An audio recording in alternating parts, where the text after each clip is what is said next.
Okay, good afternoon, everyone. Welcome to the Pitkin County Board of County Commissioners regular session on Wednesday, March 10th. I'm the board chair, Kelly McNicholas Curry. Joining me in the room is Vice Chair Patty Clapper, Commissioner Francie Jacober, our staff Terry Anderson helping us with Zoom, and then joining us from home is Commissioner Greg Poshman, and we are waiting on Commissioner Steve Child. We expect him to join momentarily. And so with that, we will launch into our agenda today, and I'll check in with County Manager John Peacock. Are there any additions or deletions to the agenda?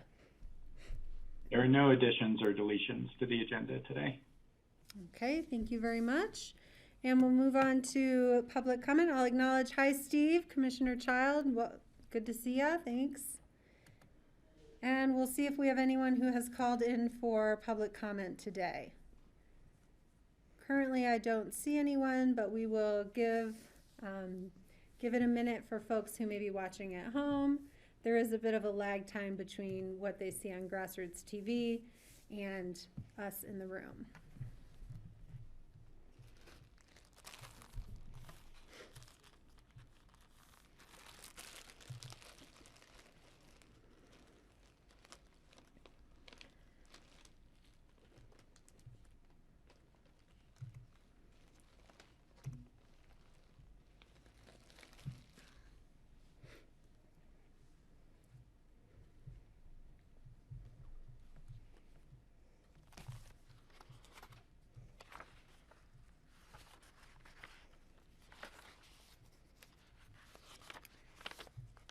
Okay, having seen that we do not have anyone joining us for public comment, I will go ahead and close public comment currently and turn it over to commissioner comments. I don't have any comments today. Is this where we discuss the hemp operation? Nope, just if you have general comments about topics of your concern or a message for the community, you're welcome to say it now. Okay. Greg or Steve? Greg. Sure. Just wanted to say that I'm so grateful to see another 6 inches of snowfall. It's a good, dense, wet snow. Our snowpack, I think, was around 90%, but they've been saying reservoirs and rivers are down, 60, 70% of normal. We're still in a drought. We're anticipating a drought, but every time we get some moisture, I'm just so grateful for it. And I'm hoping people are enjoying skiing on it today. Thanks, Greg. And gosh, I think we may have lost Steve again. There he is. Hi, Steve. Do you have any commissioner comments today?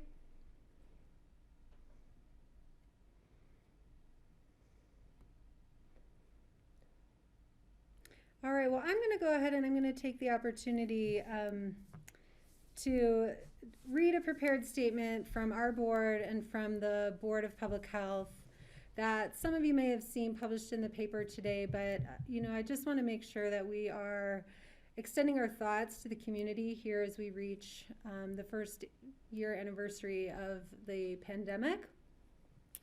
And many thanks to the Board of Health for all their work this year and to the community and all of you've endured. On March 5th, 2020, the Colorado Department of Public Health and Environment's Public Health Laboratory confirmed the first COVID-19 test result in Colorado.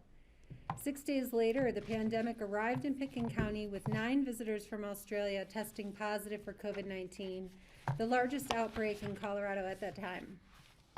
And so started an unprecedented year for our community. This inauspicious anniversary is a time to step back and reflect on the last year and what it has meant for our community, what we've lost and what we've gained, and what the coming year will bring. There is room for sadness, joy, and reflection in this reflection. Over the past year, there have been nearly 30 million confirmed COVID-19 cases in the U.S. and over 525,000 confirmed deaths. Colorado has had 433,000 cases and 6,000 deaths, with Pitkin County accounting for over 2,000 cases and 4 deaths. All of these numbers are overwhelming and abstract, but not for the impacted families in Pickens County with an empty seat at the table, or those continuing to suffer the long-term effects of COVID. Nor are they abstract for all of us that have experienced loss of different magnitudes. Lost jobs, a senior year spent online, holiday celebrations without friends and family, canceled travel plans, diminished savings and overdue bills, no live music, missed hugs from our friends. This list is long. Taken together, the losses, big and small, are considerable for all of us and have put us under unaccustomed levels of emotional and mental stress. And while this is a time of observance for the challenges and loss over the past year, it is also a time to celebrate. Responding to the pandemic has brought out the best in so many of us. Donations of talent, time, and money have poured in from all sectors of our community to help those most in need. Also important to appreciate is the tireless efforts of those working in healthcare, public health, human services, and nonprofit agencies who've gone to great lengths to meet the extraordinary needs of individuals, families, and businesses over this past year. And when we have a chance to take a breath and really evaluate how we responded as a community, we will find many lessons learned and many successes to celebrate. This year has laid bare many issues and generated many new fissures in our community. Moving forward, it is in these issues and fissures that we must find inspiration, opportunities for healing, and cause for hope. Our history is replete with examples of how we pulled together following tumultuous times. That will be our call moving forward. Taking what we have learned from the pandemic to transcend the impacts and build our community to be even stronger and better than before. Please join the BOCC and the Board of Health in observing 1 year of the pandemic response in Pickens County. Take time to mourn our losses, hug those you love a little closer, and reflect on all the good that has come out of this difficult year. So please know we are all keeping you in our hearts, and we look forward to moving together in a healthful way. And I encourage all of you to sign up to get vaccinated when you're eligible. And you can do that at covid19.pickencounty.com/vaccine. And I'm going to ask my friend Terry here to cue up a little video because no one can inspire you to get vaccinated better than Dolly Parton. And she's my favorite. So thanks for indulging me. Hey, it's me. I'm finally going to get my vaccine. I'm so excited. I've been waiting a while. I'm old enough to get it, and I'm smart enough to get it. So I'm very happy that I'm going to get my Moderna shot today. And I wanted to tell everybody, I think you should get out there and do it too. I even changed one of my songs to fit the occasion. It goes, vaccine, vaccine, vaccine, vaccine. I'm begging of you, please don't hesitate. Vaccine, vaccine, vaccine, vaccine. Because once you're dead, then that's a bit too late. I know I'm trying to be funny now, but I'm dead serious about the vaccine. I think we all want to get back to normal, whatever that is, and that would be a great shot in the arm, wouldn't it, if we could get back to that. But anyhow, I just wanted to encourage everybody, because the sooner we get to feeling better, the sooner we are going to get back to being normal. So I just want to say to all of you cowards out there, don't be such a chicken squat. Get out there and get shot. I think that's good, Perfect Terry. dress she Thank had you. on for it. Whoa. Yeah, Dolly. All right, folks. So I do thank you. And yeah, I'll check in if the board has any other thoughts. Patty. I do have a comment. You know, the over 500,000 people that have lost their lives in this country, and 6,000 people in Colorado, and 4 families locally who've lost a loved one. I would like to do a moment of silence for us to contemplate and to reflect on this 1-year anniversary of our first COVID cases and for the loss of those family members. So Kelly, if you would so allow me, we will take a 1-minute moment of silence.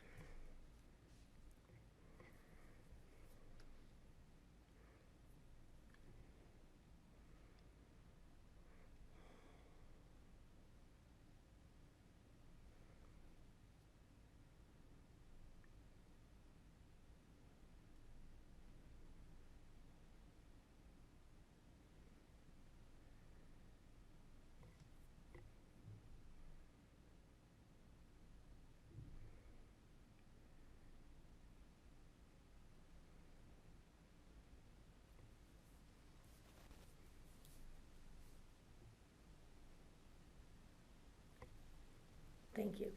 Thanks, Kelly. Thank you, Patty. Okay, last call for commissioner comments. Steve? Well, I apologize for my computer problems. This never happened, but I got my audio back on now, so I'm good to go. Somebody probably already talked about the dedication of the building at the Solid Waste Center this morning. No. Did anybody? We did Okay, it, go ahead. Well, today we had the ribbon cutting of the new maintenance facility at the Solid Waste Center. It is a beautiful facility. They had the trash compactor in there, which is this enormous piece of equipment where our fleet mechanics will be able to work on equipment inside no matter what the weather, in really good, safe conditions. That's a wonderful facility, and it makes way for room for a new drop and swap up by the scale building. So that will be a really terrific amenity for the public once that's ready to go. Thank you. Thank you, Steve. Okay. Not seeing any additional commissioner comments, we can move on to our consent agenda. And we have two items on the consent agenda, the minutes of February 24th, and then a resolution to approve the citizen board applicants. Those applicants are Lisa Tasker, Andre Willie, and Christopher Wheatley, all for the Healthy Rivers and Streams Board, and Lynette Connor for the Senior Services Council. Would anyone like to pull either of those items from the consent agenda? Otherwise, I'll look for a motion. I'll make a motion to approve both the minutes of February 24th and the resolution approving citizen board applicants. And I want to thank those applicants for their willingness to come forward and volunteer to help Pickens County. I'll second. Thank you. Any further discussion? Okay, seeing none, all in favor, please say aye. Aye. Aye. Aye. Aye. Okay. Moving on to item 3, individual consideration items. First reading set for public hearing on March 24th. The first item is a resolution to approve our first quarter budget supplementals. And I see our budget director, Connie Baker, is here with us. Hi, Connie. I'm going to share my screen with you so that you can see the supplementals. Did the supplemental request come up for you? Yes, It's a little small if you could zoom in. Is that better? Yes, thank you. Okay. Okay. So good afternoon. We are looking at first quarter supplemental requests. The supplemental request presented in today's resolution would increase the county's 2021 budgeted expenditures by $5,235,931. That would be offset by an increase in budgeted revenues of $2,535,388. That is a net increase in the budget of $2,700,543. Those are fairly large amounts. Over 60% of that total is for the last item on the supplementals, which is the CARES Act, and has to do with county COVID response. I will briefly mention the different requests that we have today. There is one extra one that we added in that was not in your work session last week. And so I'll talk a little bit more about that request for the Emergency Management Department as we're going through. So the first request is from Community Development for climate action and economic data analysis. And this request is for $100,000 for the studies. Of course, staff was here last week on March 2nd to go into detail on all of these requests, so hopefully it's still familiar to the board from last week. Then we have a request for a new ongoing full-time position in the coroner's department. Dr. Ayers has been in 2 different work sessions to talk through this request with the board. The supplemental request that was not presented on March 2nd, we kind of snuck this one in at the last minute, is for something that actually many of you will be familiar with. It's for the Emergency Management Hazard Mitigation Plan. This is something that the county performs on a regular basis, updating the hazard mitigation plan, and Valerie McDonald is in charge of this.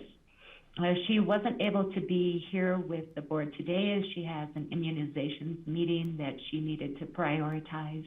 But she wanted to let you know that you will be hearing an awful lot about this plan as the plan gets under work and is moving forward. There is a grant that pays for most of the costs associated with the hazard mitigation plan. The grant is for up to $51,000. It's anticipated that we will spend about that amount on a contract, and then there will also be in-kind donations of time put in by our own staff, City of Aspen, Snowmass Village, Town of Basalt, and the fire departments. Okay, are there any questions for Connie on this supplemental? Yes, Patty. Connie, I just want to thank you and Valerie McDonald for bringing this forward. This is really important that we update this on a regular basis to stay in compliance, but also to add new things that we've learned along the way and new requirements that may come forward. So I want to thank both of you for bringing this to us, and I know it's a huge effort. I talked with Valerie throughout this whole process, and she puts in a lot of time and dedication, so definitely something we need to get done on a regular basis, so thank you. Steve, did you have a hand up? I see Greg. No? Okay, Greg, go ahead. Yeah, this is good. Clearly, this is a necessary expense. And what I'm hoping to see, and I'd like to see Valerie come back to us sometime soon with a fire mitigation program. You know, in the past, we've had state support for fire mitigation for neighborhoods that are in the wild urban interface or in areas that are overgrown, and as we have many in our community.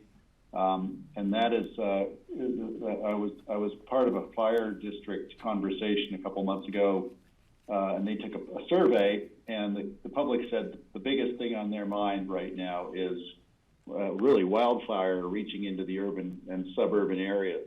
And we know it's going to cost some money to do it. The county has supported the neighborhoods in the past, and I'm hoping that Valerie can come back to us with a plan. There'd be no time like this spring to help people with fire mitigation, whether it would be helping with chipping or organizing. And we're always, I know it's a heavy lift for her just to get people to agree to do it, but it's so important.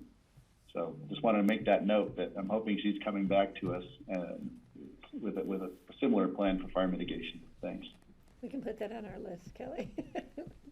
Doing it right now.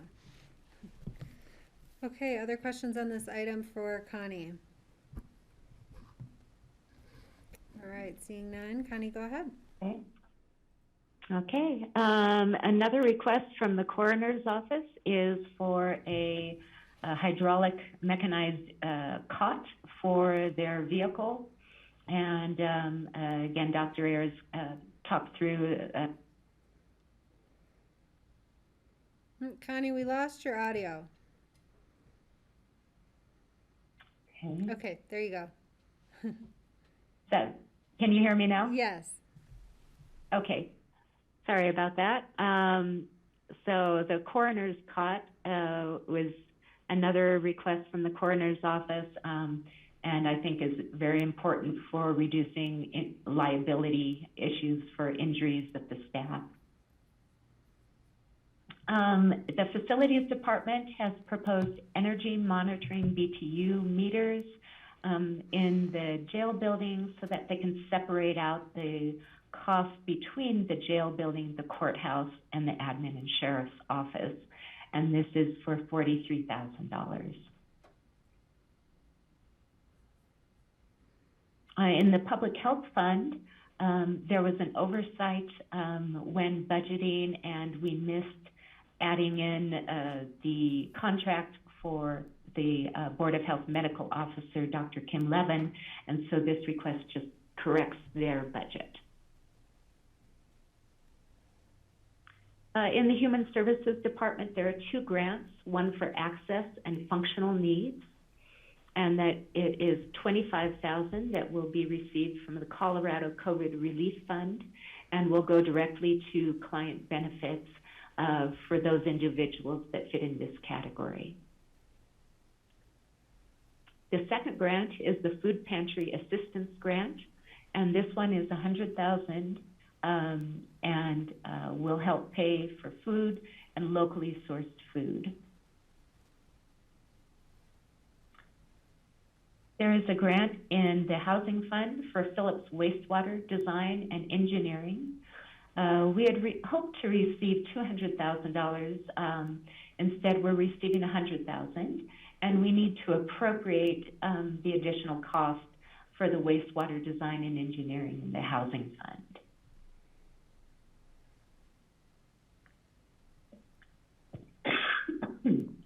Then also in the Housing Fund, an ordinance that the board approved not too long ago for the purchase of one housing unit and the sale of another housing unit.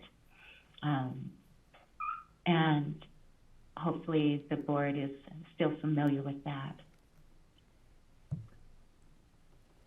In the Healthy Rivers and Streams Fund, they're proposing a new expenditure of up to $100,000 for wild and scenic professional services. This has to do with the wild and scenic designation of the Crystal River and working on that project. Open Space and Trails has 3 different requests, one for Sky Mountain Park ecological restoration, and that's a total cost of $65,400. They have a grant from GOCO for resilient communities, and this is just appropriating the grant and the grant expenditure in the Open Space and Trails budget. Then Redstone to McClure Pass Trail NEPA, there are some additional costs associated with this, and that's $47,000. There's a grant that the Translator and Broadband Fund has applied for. It's for the Roaring Fork Broadband Middle Mile Fiber Project. And this supplemental request includes the county's share of this grant. There are also the City of Aspen and Town of Snowmass Village, Town of Basalt, others involved in this grant. But the numbers you see in the supplemental request reflect just the county's share of that. Some of the cost is not actually being appropriated right now because it will cover 10 years of the fiber lease. The total cost is $325,000, with $162,000 being covered by the grant, and then $110,000 being transferred from the general fund out of savings that we had in 2020 for the fiber project. And then the last request is for CARES Act funding and COVID response. We did have great news that we were awarded the full amount of our request from CARES Act from the state, over $4.3 million. This has allowed some additional fund balance to be used for board priority projects, and that includes funding through the Aspen Community Foundation for projects that can benefit individuals, families, and small businesses that have been impacted by COVID or by the safety measures taken for COVID. So we have $400,000 in grants to local nonprofits, $100,000 for a bilingual and bicultural navigator program to help people access other funding sources like federal or state or other local resources to get help in COVID. And then over $1.2 million for the small grants for businesses, most of which has already been granted out. In addition, there is funding for temporary staffing in the Public Health Department for consumer protection and implementing the state's 5-star program. There's additional help for temporary and seasonal contact tracers should we have the need. And then also, let's see, for staffing the COVID hotline, and then for the vaccination clinic. So these are all of the costs included in the request. And we're anticipating that either through FEMA or possibly through the CARES Act, we will get full reimbursement for the vaccination clinic. Are there any questions or comments on the supplemental request? Thanks, Connie. I see a hand from Greg. I just wanted to go back and look at the house, the properties, the 2 houses where we're selling one and buying one, and I think we had quite a profit on the sale of one, the first one, right? That we were, and I just wanted to, if you could, so that was a house that originally we had 450,000 in, and we sold it a couple of years later for 850. Is that correct? So it was in the deed restricted housing program, and that is where the county will go in on the purchase of a primary residence with a county employee. So the county has an equity share and the employee has an equity share.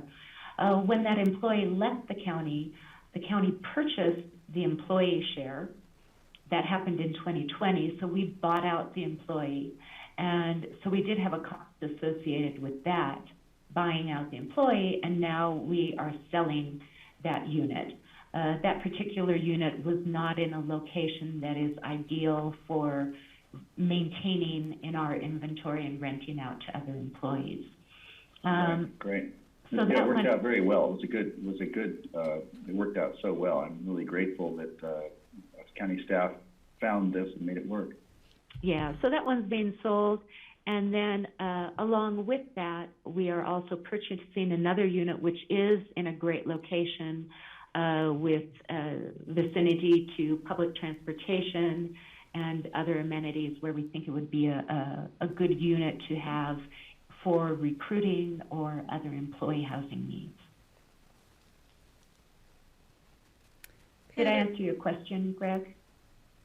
I was just wondering about the appreciation on the house that we sold, and that if you can elaborate on that.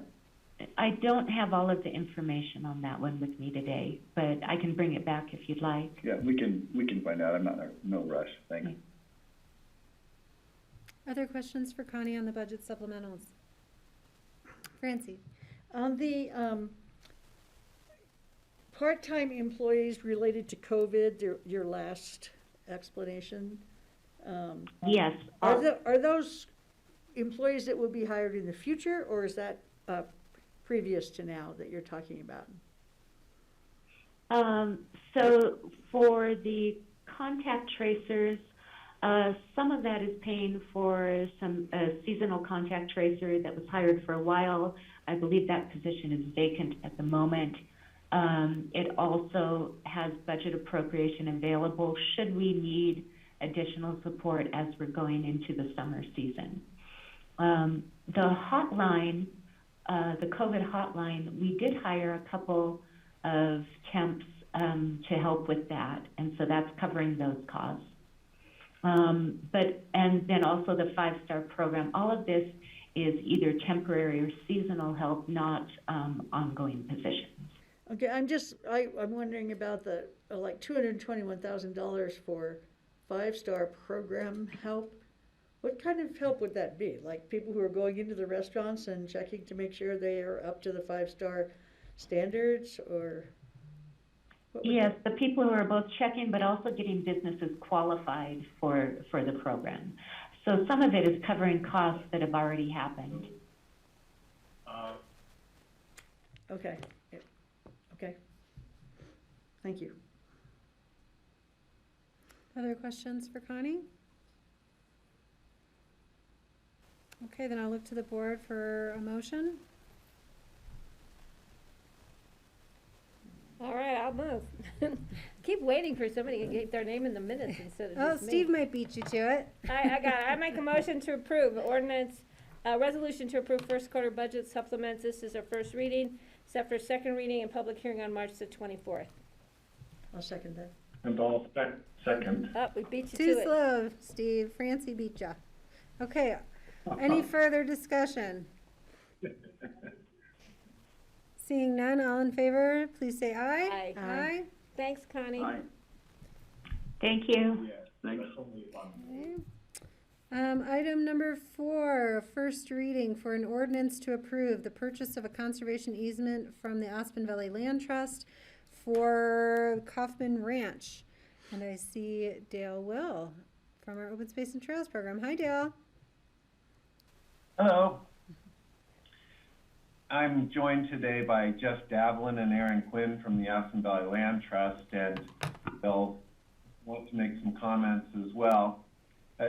What we have here, and maybe I'll see if I can share my screen and get a map up.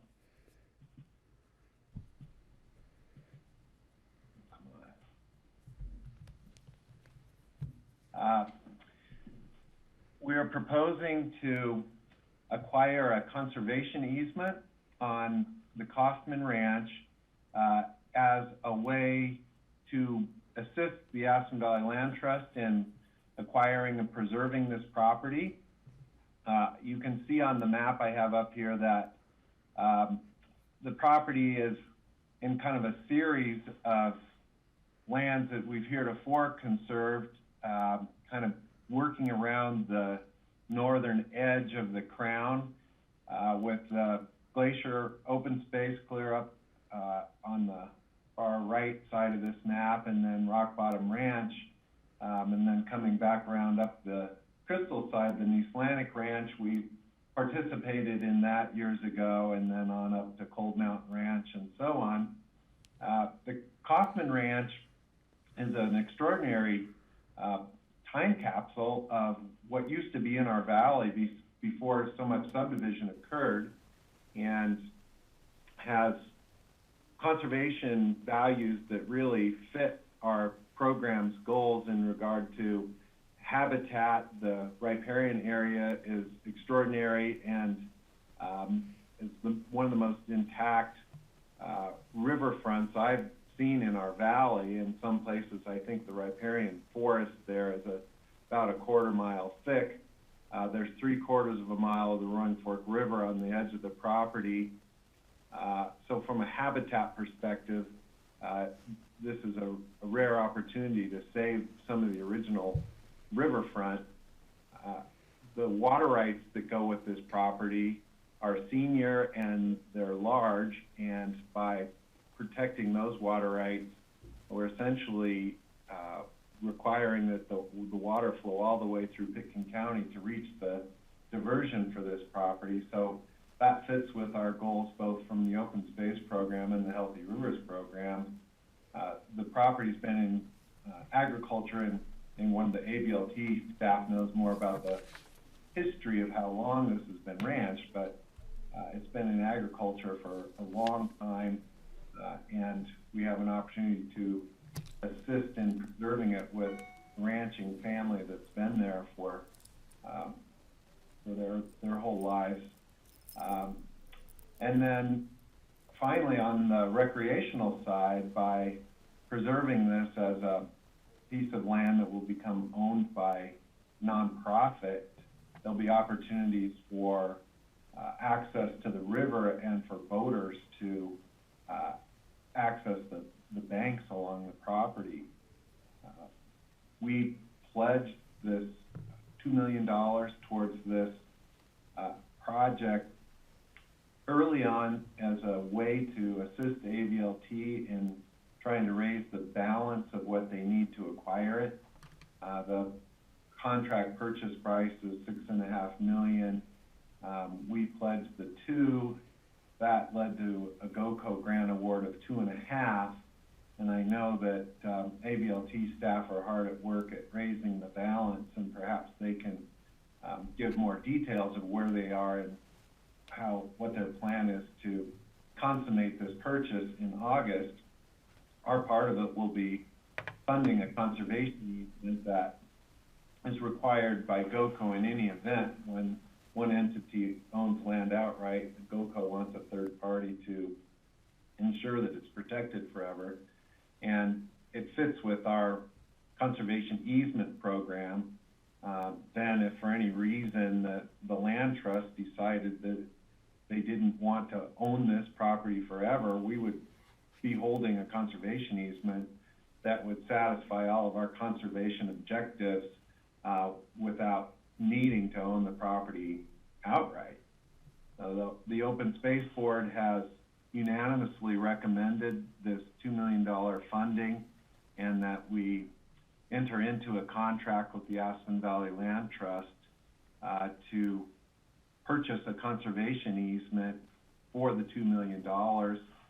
They have valued the conservation easement at $3.5 million, and as part of this, we will be cooperating with the land trust in pursuing transferable tax credit for the difference between the full easement value and what we're paying.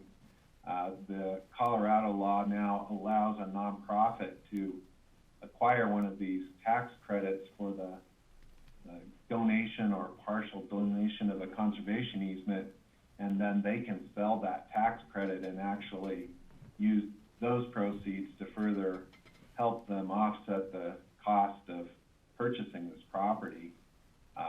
I'll just close by saying I think it's very impressive that AVLT has stepped up in such a big way to protect such a large piece of our valley. From a jurisdictional standpoint, it's tricky in Garfield County, although that county has made a pledge of some funds towards this purchase. They do not have an open space fund, and they're not in a position to fund these things to the level that an Eagle County or we can do. But I think that it makes it all the more impressive that a nonprofit has stepped up to try to protect this, and I think it's a great opportunity for us to help see that happen, benefit our county residents through the protection of this riverfront and the water rights and the reduction in ultimate density of development on our valley. With that, I turn it over to Jeff or Aaron to add anything that they want to add from the perspective of the land trust. Great, thanks, Dale. And Aaron and Jeff, if you want to turn your video on, we'd love to see you. Hi. Hi. Dale, I really appreciate your comments and just really your support on this project, and I think all of you. Jeff Davlin's on as well, and he can speak a little more specifically about the funds we've raised and where we're at, which I'm sure is a question. So Jeff, if you want to chime in on that, that'd be great. Sure. Thanks, Aaron. And thanks, Dale, for a good overview. We really just like to say thank you on behalf of the community. I think we're so grateful for the significant commitment from Pitkin County and really the leadership, the OST board and the commissioners. I don't think this project would be nearly as likely to proceed or succeed without your support. So thanks, first off. Maybe a quick update on the capital campaign. We're currently in the lead donor phase of this capital campaign. So we're soliciting gifts from major donors and foundations to secure the funds necessary to close on the property this year. And the multi-million-dollar grants from Pitkin County and from Great Outdoors Colorado have been so far very crucial to motivate other major donors and foundations to get involved. The OST board and the commissioner's commitment to conservation is a very positive message and has created an important sense of confidence that this campaign will be successful. So I think without this partnership, AVLT wouldn't be in the position we are today to protect this ranch and really help make the benefits of conservation more relevant and more visible to the whole community up and down valley. So I think the visionary leadership to see the watersheds, despite political boundaries, is amazing and a really crucial piece of this project. So thanks. Jeff, could one of you guys speak to your programming that you're anticipating for this property if the purchase is successful? Sure. Aaron, you want me to take that, or would you like to chime in? Yeah, I can chime in. So in 2019, ABLT did a wide reached listening effort. We heard from over 500 of our community members, and we heard pretty loudly that that people were afraid of the lack of river access. Educators didn't have a free outdoor space to bring students. That wasn't requiring, long bus rides and funding that wasn't available. And then the agricultural community really expressed how it's becoming harder and harder to make a living ranching or farming in the area due to, land values and other elements. So this project it fell in our lap, honestly. It was very serendipitous, and it meets all of those goals. We really want this project to be a community asset and really providing something for everyone. Very inclusive. We hope to build an outdoor classroom where teachers can bring their students and sort of firsthand learn about the cycles of food in our valley, riparian habitat, maybe even get some older students, like high school students, to take charge of an animal or a farm plot or something. Really, the options are a bit limitless, which is inspiring, and then also requires some, severe reining in management. So again, yeah, we just really want this to be something for everyone, and we welcome any input that you guys might have on that. Rex and Joe Kaufman, they've lived there, as Dale said, for 65 years, so quite a while, and we have offered for them to stay as long as they want. So, we do want to be really considerate and thoughtful of that we won't be making any huge changes while they're with us out there, living on the ranch, but you certainly can look forward to at least gaining access to the river and a little walkabout. So, yeah, thanks again for your support. Great, thank you. Any questions from the board? Steve, then Greg. I've been excited about this project ever since I heard about it. One consideration, and this has similarities to Rock Bottom Ranch, but Rock Bottom Ranch has some pretty severe restrictions because of the heron rookery and, wildlife considerations. Do you have that same kind of circumstance here where the students and their classes won't be able to go down by the river because there's some birds nesting, or is it more that they'd be able to go whenever it fits their schedule? That's a really, really great question. So we plan to be, I used this word earlier, but I think it just best describes. So we plan to be very thoughtful. So we will take our time doing a pretty in-depth management plan, which does consider, nesting bald eagles. There's 2 sandhill cranes that live on the ranch every year. So we've also had we've had an aquatic biologist and then someone from CSU's Colorado Natural Heritage Program come out and do a pretty intense survey on the ranch, and all of their data will be considered. It might result in, some parts of the ranch being off limits at certain times, or maybe a full closure.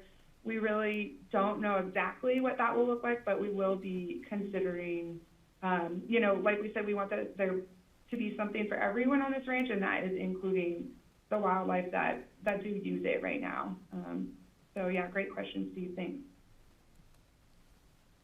All right, Greg? Kelly, yeah. I just wanted to, looking at the map, just interested in the detail on the parcel for the Kaufman Ranch, and it looks just like ABLT already has a section of that under conservation easement. Could you just describe that? Yeah, so you're right, a portion of it, and I apologize, I think it's 28 acres, Jeff, you might know off the top of your head.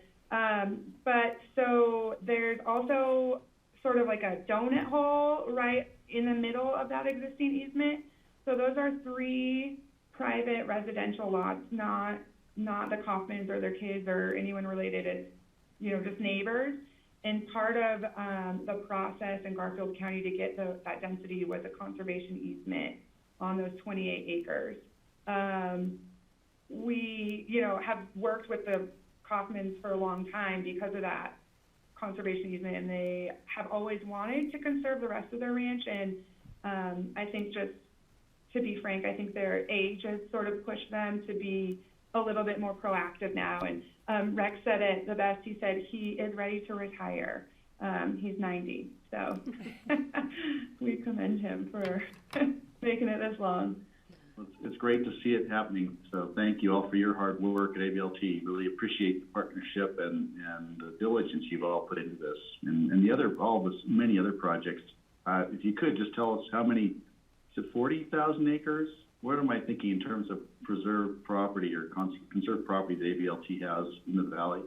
Yeah, we have about 45,000 acres, which ironically our service area is Aspen to Debec, and it's about Aspen to Debec 1 mile wide. So if you think of it that way, it is, you know, every little acre adds up and makes a bigger impact. So for something like this, 140 acres on the river in town that kids can bike to, it's on the bike path, and we plan to keep it in, you know, active ag. It's pretty unique. It's a phenomenal opportunity for us. I can't wait to see it. Thank you. Yeah, thank you. Okay, other questions or comments for Dale or Aaron or Jeff? Nope. Okay, I have a question. What is Garfield County's contribution, and I guess larger? How do we get them to pass an open space tax? They're in it. Yeah. How many times have we tried? 200,000, I think. Well, to that, we are in the middle of a pretty, sorry, Jeff, I interrupted you, so correct me anywhere you want. We're in the middle of a pretty intensive conservation plan, and it's regional. It's not, you know, just our service area. And I do think that it might gain us some leverage for really speaking to the Garfield County commissioners of, you know, if you don't act now, it's going to be too late. So we'll see. But for their contribution, they contributed the 2021 $200,000 from their conservation trust fund. So it's great. Yeah, we're really honored that they could see the benefit of this project. So Cool. Well, we look forward to that ongoing conversation. So thanks. Okay, any other questions? Otherwise, I'll look to the board for a motion. Again, this is first reading, set for second reading and public hearing on March 24th. Steve. I'd be honored to move to approve the ordinance of the board. Let's see. To approve the purchase of the conservation easement from Aspen Valley Land Trust for the Kaufman Ranch. I'll second that. All right. Any further discussion? Okay, seeing none, all in favor, please say aye. Aye. Aye. Thank you, guys. Aye. Great, thank you so much. Nice to see you. Well done, everybody. Dale, Almost thanks there. for presenting. Yay, Aaron, nice Jeff, job, guys. Thanks, Dale. How's your finger? Thank you. Did I see? Oh, it's better. Was Okay. that 5-0? Yes. Yes, sir. Okay, great. Thank you. Okay. Thanks, everyone. Of course Don't it be was waving fun. that finger at us. Yeah. He's actually flipping us off with his Band-Aid. All right, you're welcome. Thank you. Those are some happy eyes. Yeah, we I know, love it. this is the fun stuff. All right, on to the probably meat of our conversation today. Item number 5, an ordinance of the BOCC adopting amendments to the land use code for industrial hemp cultivation. Again, this is first reading. We did start to open this up yesterday, but John Ely, I'll ask you just to summarize kind of how we got here and what authorities we have, and then present the items for discussion, please. You are muted. Sorry about that. Been sitting here too long this morning. Thanks, Kelly. The item is the first of two readings of a proposed ordinance that would affect a series of land use code amendments to allow the county to have a hand in the regulation of the cultivation of industrial hemp. This is being brought forward to the BOCC for consideration today and to be accepted and then laid over to a second reading on the 24th of March. That particular meeting is noticed as a public hearing. The Planning and Zoning Commission will entertain this same matter next week at its regular meeting on the 16th of March. So the issue comes before the board because currently we have no effective regulation within the county that addresses the cultivation of industrial hemp. That fact was, I suppose, emphasized to our attention last year during the 2020 growing season and the particular impacts of one site on the neighborhood in Emma of cultivation of a small number of acres in industrial hemp. The county's reaction to that particular cultivation was to attempt to change state regulatory law. So state law in regard to industrial hemp is different from the cultivation or other activities concerning marijuana, although both hemp and marijuana are of the same plant. They're just two different varietals. Both are cannabis sativa. The marijuana plant that most people are familiar with has a distinction from hemp or industrial hemp in that it has a psychoactive element in the form of THC. There is some THC in industrial hemp, but by law, by the regulatory requirements of the state of Colorado, that THC cannot exceed 0.3% of the dry weight of the entire plant. So the distinctions between marijuana and hemp don't begin and end there. The regulatory schemes for the cultivation and utilization of hemp and marijuana are dramatically different. Marijuana, as most people are aware and familiar with now, given that it's been cultivated for a number of years and actively sold and utilized for medical conditions within Colorado, is controlled through a licensing procedure. The licensing procedure is dual in nature in that there is a state license requirement and a local jurisdiction license requirement from whatever the pertinent jurisdiction is, the relevant county or the relevant municipality. That way, the system for regulating all aspects of the production and use of marijuana has an element of state regulatory control as well as local jurisdiction regulatory control. That particular statutory scheme or mechanism is not employed in the realm of industrial hemp.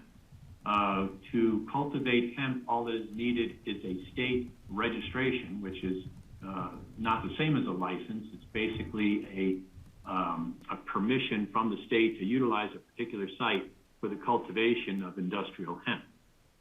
So there is no local participation by local jurisdictions or local citizens or surrounding property owners or anybody else when the state makes its decision to either grant or deny an application for registration of a site for the production or I should say cultivation of hemp. And that I think is the heart of the matter here. There is no ability for us to regulate within the state statutory mechanisms the cultivation of hemp in concert with the state. So the county, along with several other county jurisdictions, attempted to put forward the idea of amending the statutory scheme to put it more in line with marijuana, but that did not succeed. So the next attempt that the county took was to suggest to the Colorado Department of Agriculture, which is the administrating agency for hemp registration, to change their protocol and methodologies for the issuance of registration of hemp cultivation sites. The suggested change in methodology would have essentially elevated local jurisdictions, whatever pertinent county or municipality it might be, to the level of a referral agency, so that the state would give notice to the local jurisdiction of an application for cultivation of hemp, and then the local jurisdiction would have the opportunity to provide information to the state agency, the CDA. The CDA, upon receipt that a particular site was acceptable, could go ahead and issue a registration, or upon receipt from a local jurisdiction that a particular site either is not conforming with local regulation or is not appropriate given the parameters of a given location for cultivation, then the registration would be withheld. The CDA was not comfortable in extending that type of status to local jurisdictions, and so to exercise any type of regulatory control, we've had to look to what type of code regulation the county could adopt unilaterally, in other words, on its own. The dilemma with that is that there are restrictions in the county's police power regarding the cultivation of hemp, particularly. It's a result of a statutory amendment that was done in 2019. It is codified within CRS 30-15-401, which states in part that a county may charge a fee for a local license and adopt resolutions and ordinances to establish requirements on businesses engaged in the storage, extraction, processing, or manufacturing of hemp. Particular to that statutory enactment is the exclusion of cultivation. By application of accepted statutory construction rules, the fact that cultivation was not included in that explicit and enumerated list of activities that can be regulated by local jurisdictions, it can be safely concluded that cultivation is not within the grasp of our police power. The only other source of regulatory authority that the county has that would encompass the utilization of land for the cultivation of hemp is found within our land use and development regulatory authority. That particular authority is delegated to counties from the state and is found in a different aspect of the state statutory code. So what is being proposed at this point is amendment to our land use code, which would give the county regulatory authority over the production of industrial hemp through its cultivation. The code languages, or the code amendments that are proposed are contained within the board's packet and can be found online as well. And they cover several different areas of the land use code. Before I go into those, I should stop and ask if there are any questions up to this point. I know we talked about this at a work session, but I know the board's had a chance to consider the topic a little bit more. Steve. John, I've been curious, when the state issues a permit for cultivating, growing hemp to an individual property, are those for a term of 1 year or multiple years? 1 year that they could be then renewed sort of automatically, or what is that procedure? The state process for registration of hemp sites is through an application and then a determination of that registration application. And the resulting registration does last for a singular growing season, in other words, for 1 year. Every site in the state has to apply for a renewal of that registration every successive year if the desire is to continue cultivating hemp. Thanks, Steve. Other questions for John right now? Nope. Okay. Well, then let me walk through the proposed code amendments. The first amendment is fairly straightforward. It's merely the insertion of a definition section within the land use code to define industrial hemp, and that is a definition that is accepted in Colorado law. It does not deviate from the state's definition. The next series of code amendment language is to specify where cultivation of hemp can occur by zone district. Right now, it is proposed to be limited to the AR10, the RS20 and 30 zone districts, the LIR 35, the RS 35, and the RS 160 zone districts. However, the board may wish to consider amending the proposed code amendment language to insert the rural and remote zone district. The ability to cultivate anywhere in the county is contingent upon a special review approval of the Board of County Commissioners. So one-step approval to the BOCC, consistent with any other request for special review approval within the land use code in the county today. The additional limitation to the special review approval is that it is available only to properties that are conforming in size to the underlying zoning, such that, for example, if the property to be cultivated is within the AR10 zone district, that is an agricultural, residential 10-acre zone district, then the property must be at least 10 acres in size. And same with the other enumerated zone districts. It must meet a conforming size limitation, which would be either 10 or 20 or 30 or 35 acres, depending upon the particular zone district. If the property is not of that conforming size, considering only the portion of the property located within Pitkin County, then the special review approval is not available to that property or to that potential cultivator. John, I have a question about that. Yes. Is that similarly applied for other special reviews in the code or other land use considerations?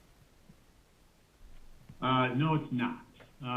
It is inserted in this particular amendment to reflect that of all the similarities between the varietals of cannabis sativa, the hemp and the marijuana plants, one of those similarities is the fact that it, during its lifespan, almost as soon as the plants come up out of the ground until they're harvested, they will definitely produce an odor.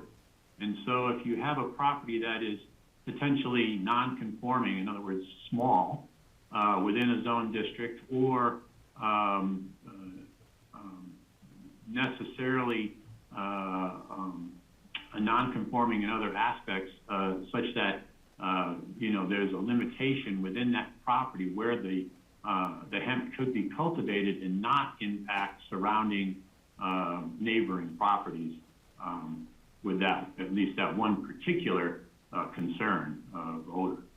There are certainly other concerns with the cultivation of hemp, but I would have to say that based upon the discussions I've been involved in, odor certainly is a predominant one, is probably the most impacted.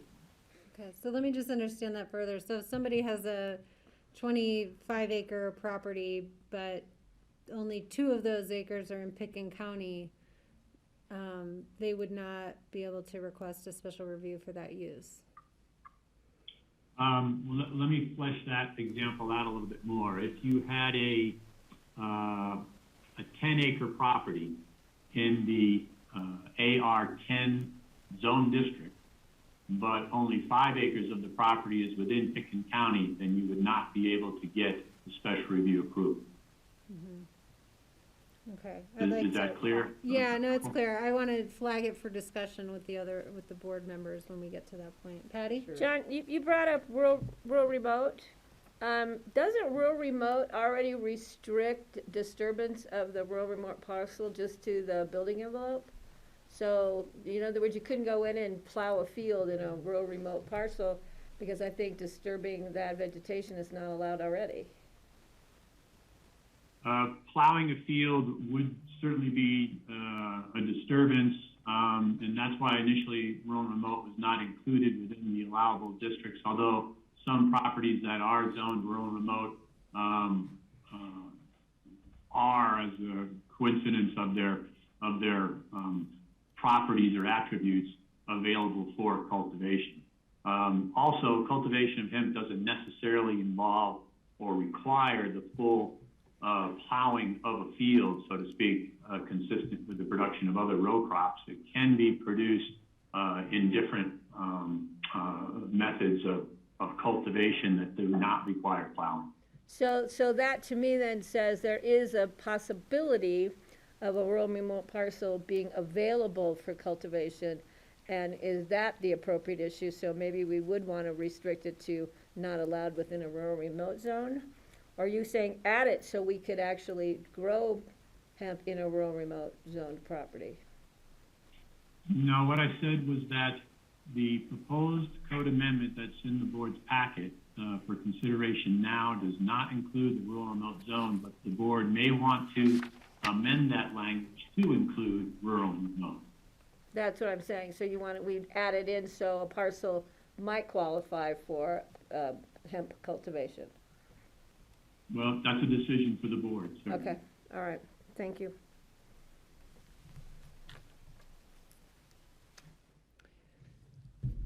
All right. Do you want John to present all the different ways this would change the land use code before we discuss whether or not we want to move forward? I think, Oh, it's a, so I think John can present and we can ask for clarification and then we'll have a discussion. Okay. Yeah.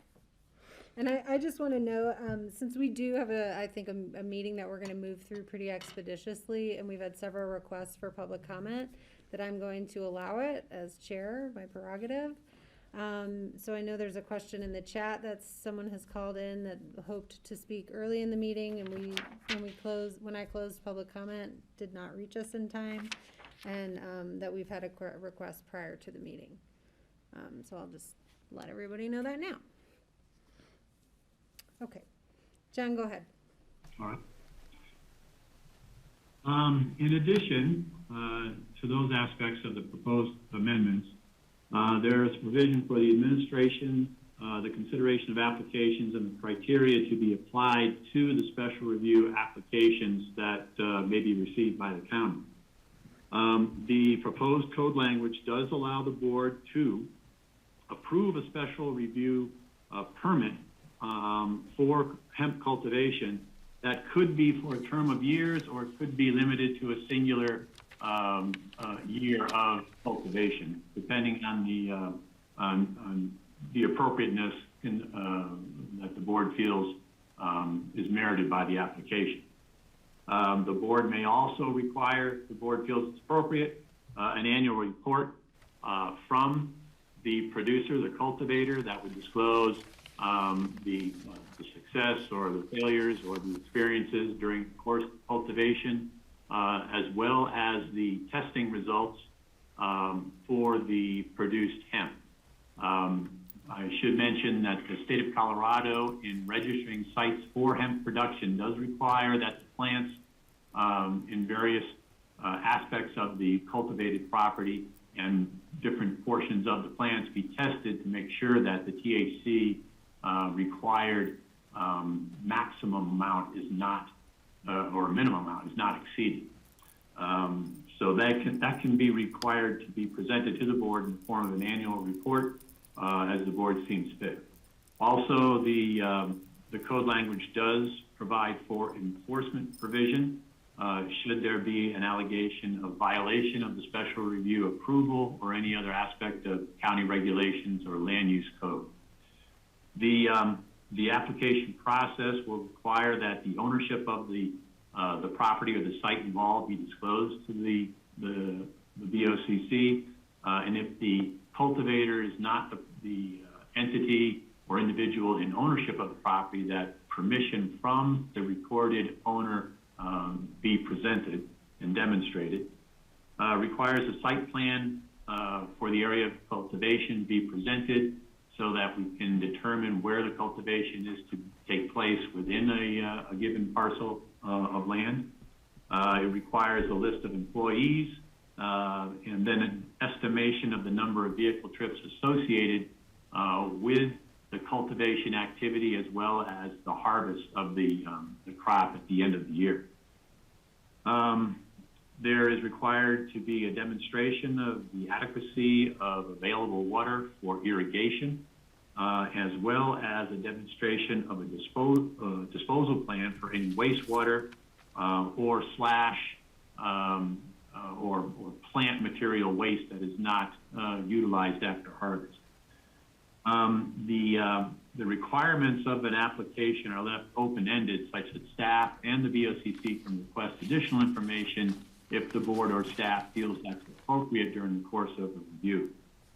In addition to the normal criteria, which is enumerated in the land use code already, for special review evaluations and determinations of either approval or denial, additional criteria are added within these code amendments for cultivation of hemp that relate to the size of the property and the area proposed to be cultivated of the property, its proximity to adjoining property boundaries or open public rights of way, as well as the proximity to any residential properties or actual residences or proposed or potential residences near or adjoining the property subject to the application.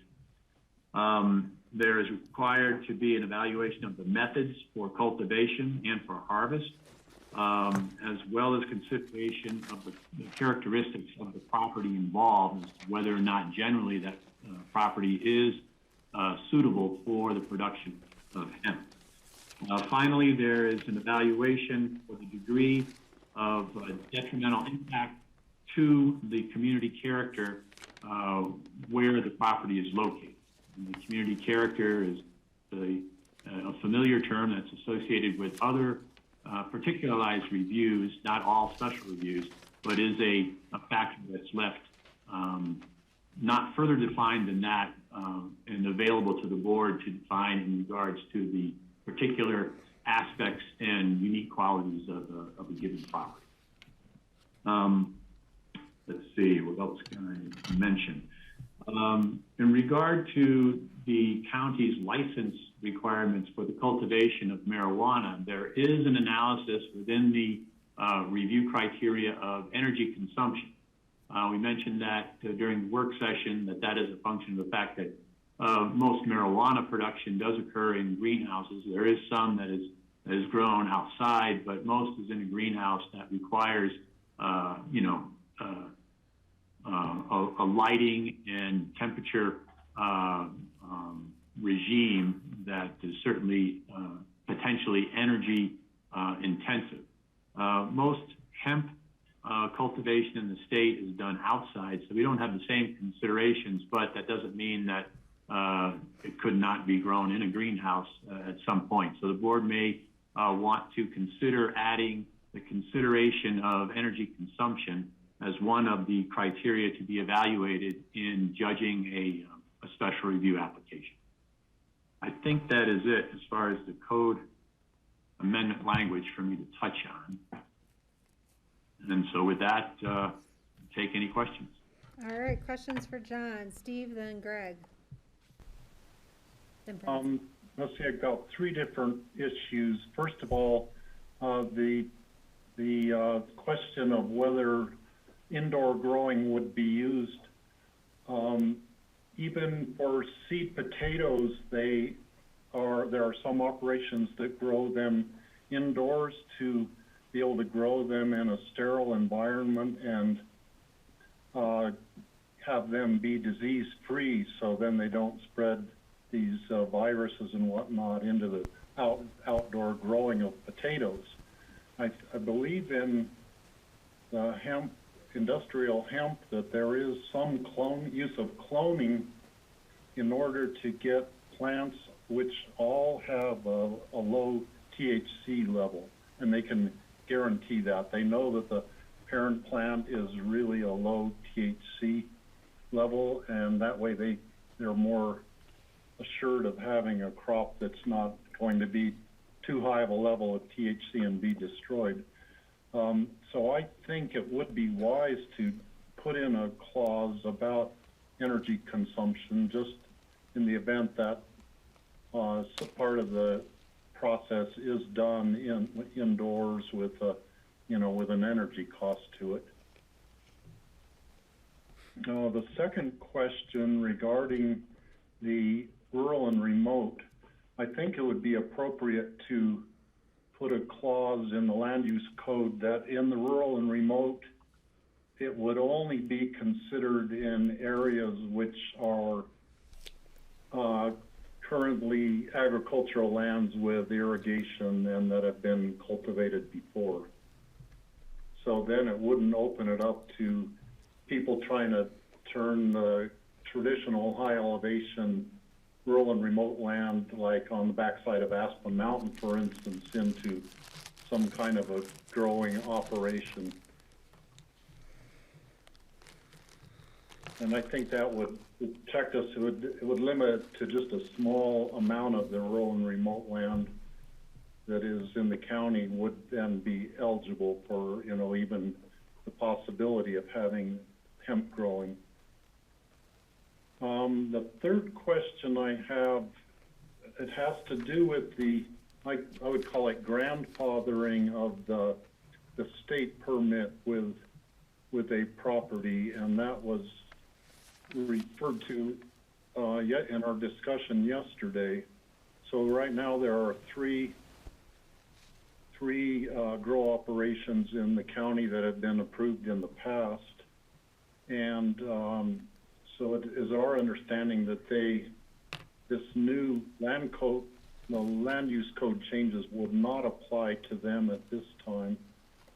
And I am wondering if someone quit growing hemp on one of those three grow sites for 1 year or 2 years or some undetermined length of time, then at what point would they no longer be grandfathered and then would have to apply for a special use permit under our code? Well, that particular issue is, quite frankly, why the most preferred way to address this situation is through state legislation to change the regulatory scheme for hemp to make it more consistent with marijuana. And then the second preferred alternative would be, was to change the administration protocols for the CDA such that they would consider input from local jurisdictions. Not getting there completely, we're left to our own regulatory devices, which in this regard are fairly limited to a land use or development regulation. It's not a perfect solution because there are some limitations inherent with land use code regulations, and one of them is the one that you're touching on, Steve, which is a prohibition against abatement of non-conforming uses. In other words, if someone has a piece of vacant land which is zoned for commercial development, and that property was developed with a commercial structure, and then subsequent to that, there is a change in a master plan and then a change in zoning so that that particular property is zoned residential only for uses. The commercial development is now a non-conforming use.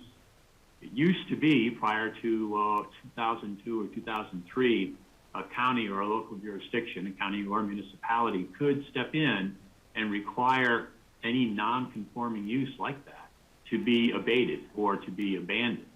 It could also require that non-conforming use to be amortized. In other words, the local jurisdiction could give a particular property owner or occupant of the property a certain amount of time to conclude its use and then bring the property into conformity.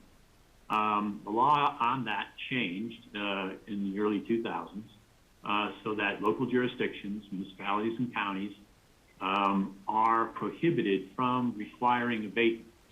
The language to that effect is contained within CRS 38-1-101 and reads as follows. Notwithstanding any other provision of law to the contrary, a local government shall not enact or enforce an ordinance, resolution, or regulation that requires a non-conforming property use that was lawful at the time of its inception to be terminated or eliminated by amortization. So the prohibition against local government action is fairly straightforward. However, it is not a complete bar. There are different avenues that may be pursued, although you have to recognize that inherent limitation. Steve, you also touched in your comments on the idea of abandonment, so that if a particular landowner or occupant of land abandons a use which, although legal at the time of its inception, became non-conforming or non-conforming in a way that requires an additional action of approval from the local jurisdiction, then that abandonment sort of negates, if you will, the establishment of the use. The abandonment period is 12 months, and that is a fairly uniform length of time in jurisdictions around the state. It's the time that's recognized within our own land use code, so that in this particular case, if a property owner that's cultivating hemp goes for one growing season without producing hemp, then that is clearly an abandonment. The ability, though, to enforce without that abandonment is an interesting question, and I don't want to provide a complete legal analysis here, but it's something that, quite frankly, I've continued to look at and to examine to try to strengthen the position of the county. However, I'd be remiss if I hadn't mentioned that particular limitation to the board in the work session and to highlight it as a reality in the law. Notwithstanding, the decision of the CDA when a renewal application comes in is a brand new decision for it. And the CDA can determine that for itself without a referral, at least a formal referral, can determine that the site is no longer appropriate for cultivation and deny a registration to it. Okay. That was a lot of response. Did I hit everything for you, Steve? Yep, that explains it very clearly. I understand it more completely now, for sure. Thanks, Steve. Greg, and then Francie. Yeah, thanks. Yeah, I'll probably take a couple iterations, as I always do, for it to sink in, but thank you for that. I just wanted to say I definitely support the idea that we add an energy component to this approvals process. We don't really know what's coming down the line, and it would be just nice if that was one of our criteria. I guess my question is more of a philosophical or you know, it may not be practical. You'll have to explain why briefly. But the problem we really have here is about odor. I don't think there's anything else about the hemp that would be offensive to any of the neighbors other than the smell, as I understand it. And I'm just wondering if there are other crops or products that fall into the same category, and if we need to have, if there's any value in expanding this now, if we're to talk about something odoriferous rather than a particular product, like singling out hemp, to me makes great sense until somebody comes along with mushrooms or a pig farm or chickens or something that might be just as odoriferous, and here we'd have to start it over again. So what I'm wondering is, are we solving the problem? Can we be a little bit more general about solving an odor issue than a particular species of plant. Personally, I'd love to see hemp cultivation, but it has to be done where it's not going to disrupt the quality of life of the neighbors. And it would be the same for all these other things as well. So it's an odor issue rather than a specific plant. Thoughts on that? I guess my response, at least initially, would be that that's a slippery slope. Agricultural activity almost invariably will produce an odor that could be offensive to somebody. I'll never forget a rancher down the road from me told me one day that a resident of a newly constructed house up the valley was driving past his property one day and stopped him as he was walking down the road from one field to another, and asked him if he could do anything about the odor that was being produced from his cattle, and if there was somehow some way to take care of that, and that produced such a look of on his face. I mean, I don't know how I could describe it as a complete lack of understanding of where they were and what they were talking about. So, it's a difficult thing, and I guess I would caution the board not to get too far into that realm. I mean, quite frankly, our land use code regime, our open space and trails practices, our voter-initiated programs, all have a commonality of preserving and protecting agricultural activity. I think that hemp definitely stands out. It wouldn't be the only thing that might be offensive from an odor standpoint, but it is a peculiar oddity in the law. It is the only cultivated plant or crop that requires a state registration, the only one. And that is different from any other plant and different from marijuana, which requires a dual license process to be executed and fulfilled. So it is most definitely a different type of agricultural enterprise. I would say, though, in listening to concerns of people, that it doesn't begin and end with. Certainly odor is the most recognizable aspect of the cultivation, and it's recognizable not only to, say, surrounding property owners or residents or residential properties, but anybody traveling by a cultivated field on a bike trail or a road. But there are other issues, and the fact that hemp and marijuana are exactly the same plant. They're just varietals that have the presence or absence in quantity of a particular substance in the plant. So having a field of hemp sure does look like a field of marijuana and becomes somewhat of an attractive nuisance, particularly if you're, living in a property somewhere proximate to it.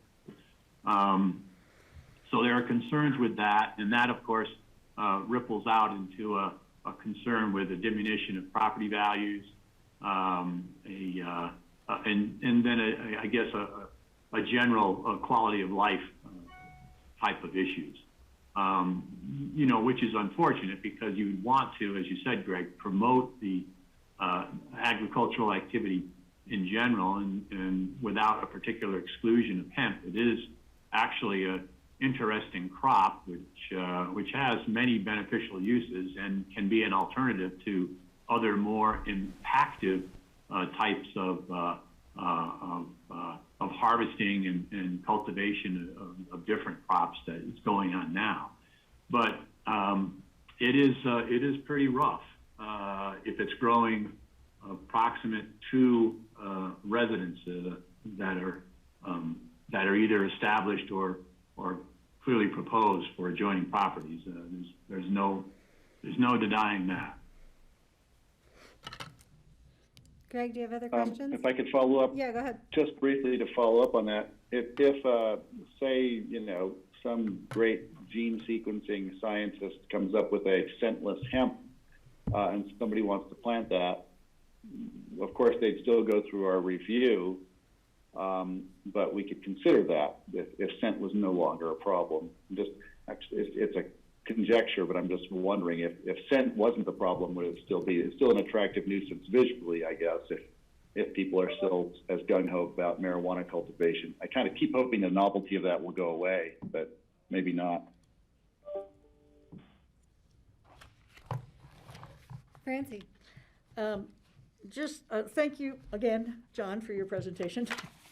And you just warned me not to go into those realms, but I'm going in head first here. So I spent about 3 hours last night researching hemp, and as you mentioned, John, it has a lot of pros. And so I started out with a column for pros and a column for cons, and I visited a lot of websites and talked to different people. And my first column for pros filled up, so I made it double, put another line down, had another column of pros. Then I had to erase the cons column so that I could do another column of pros. And I couldn't find any cons at all, other than that the government makes it difficult sometimes to be able to grow hemp, until I did a search for hemp growing next to suburbs, in which case the negative was the odor. But in researching this, and some of my background knowledge, and probably yours as well, so I'm sorry if it's boring to you, but hemp used to be, in 1930, it was $1 billion crop in the United States. And the Marijuana Tax Act of 1937 pretty much killed that. And then Nixon labeled it a Schedule I, and everybody thinks he did it as an act against the anti-war pro-marijuana people, but that was really the kiss of death for hemp. Colorado was the first state to legalize growing hemp in 2013, and it is still the largest cultivator of hemp, or it was about a year and a half ago, which was the date of that article. It is probably the most useful of all and versatile of all plants in the world. It's been cultivated since the beginning of agriculture, which is 10 to 12,000 years ago. It improves soil. It returns nitrogen and other nutrients to the soil. It has 2,500 known uses, including food, fuel, feed, building materials, clothing, rope. It has a 30% protein concentrate, which is really high for a plant. For instance, alfalfa is harvested when it's at about 15%. It has a fairly short growing cycle. That's one of the reasons it can grow in this valley. It doesn't need a lot of water and very few pesticides, if any. It is full of essential unsaturated fats. They're looking at using it for baler twine, which is obviously right now is being used mostly, or what is mostly used for baler twine now, unfortunately, is a plastic twine. It has large amounts of attraction to pollinators. It can be used for animal bedding, pulping, concrete products. It's in a lot of health supplements and personal hygiene products. It's in lubricants, paints, and solvents. 100% of the plant can be used, so there's essentially no waste if it's cultivated properly and harvested properly. It can be used for almost any product. It says it uses 45% less, or less, produces 45% less carbon than coal, but I don't know under what circumstances that statistic came. It completely breaks down in 3 to 6 months, so it's totally recyclable. Obviously, it absorbs CO2. It produces CBD oil, which is now being proven to be a very healthful and curative substance. It has a carbon negative footprint, and that's pretty much all I wrote down in that amount of time. But so it is actually by many considered to be a wonder plant. It used to grow along the railroad tracks all across the mid and western United States until the federal government became horrified by its relationship to marijuana and started getting rid of it with heavy use of pesticides. So it is kind of a wonder plant, and it does have an odor. But if you've ever lived next to a cow and calf operation, that's 12 months of odor, and hemp is about 3 months of odor. And if you've ever driven down on the eastern slope and gone up by Greeley past the cattle feedlots there, I don't know. I mean, I guess it's a personal preference whether people like the smell of cattle manure more than they like the smell of what smells like marijuana. I think a lot of this problem, like John was saying, when you look at it, you think it's a field of marijuana. Actually, marijuana is grown in individual plants, and they're kind of bushy, and hemp is grown more with like 400 times the amount of seed, and it looks more like a field crop than individual little trees like marijuana looks. So if you know what you're looking at, you should be able to tell the difference. I don't know how the people in Emma grow theirs. They might grow it in individual plants like marijuana. I don't know. But it seems to me that this could be an overreach of regulation on our part that is not applied to other agricultural properties in the county, and that worries me that we're trying to restrict a plant that has an incredible amount of potential use in the future, including in the production of plastics, and it makes a stronger bioplastic than oil does. And I just wonder how much this is based on our reaction to marijuana being grown. Maybe not ours as a body, but certainly as the residents of Pickton County. And it seems like we're applying standards to the production of hemp that we don't apply to other products. And obviously, you know, checking to see that there's enough water on the property to support the growth of hemp, that seems like the due diligence of the person who's going to grow the hemp, that they're not going to try and grow it somewhere where there's not enough water to irrigate it. I don't know. I just have a reaction to this that seems to me we go out of our way to protect agricultural lands in this county, and particularly cattle, and we know that the production of beef and the growing of cattle has its carbon footprint cost, which is pretty heavy. And we know a lot about cattle. I come from a cattle family, and I love cattle, but there are a lot of things about growing cattle that are marginal environmentally and sustainably. That's not true for hemp. So it just seems like a unusual direction for us to be going to try to regulate this. And with all apologies to the people who live next to the smell of it, but as John said, agricultural activities produce odors. So. Thanks, Francie. Patty? Yeah, Francie, thanks for that information. I've always been a believer, well, not always, but in recent years that hemp is an amazing product, doesn't take a lot of water, grows at high altitude, has a short growing season.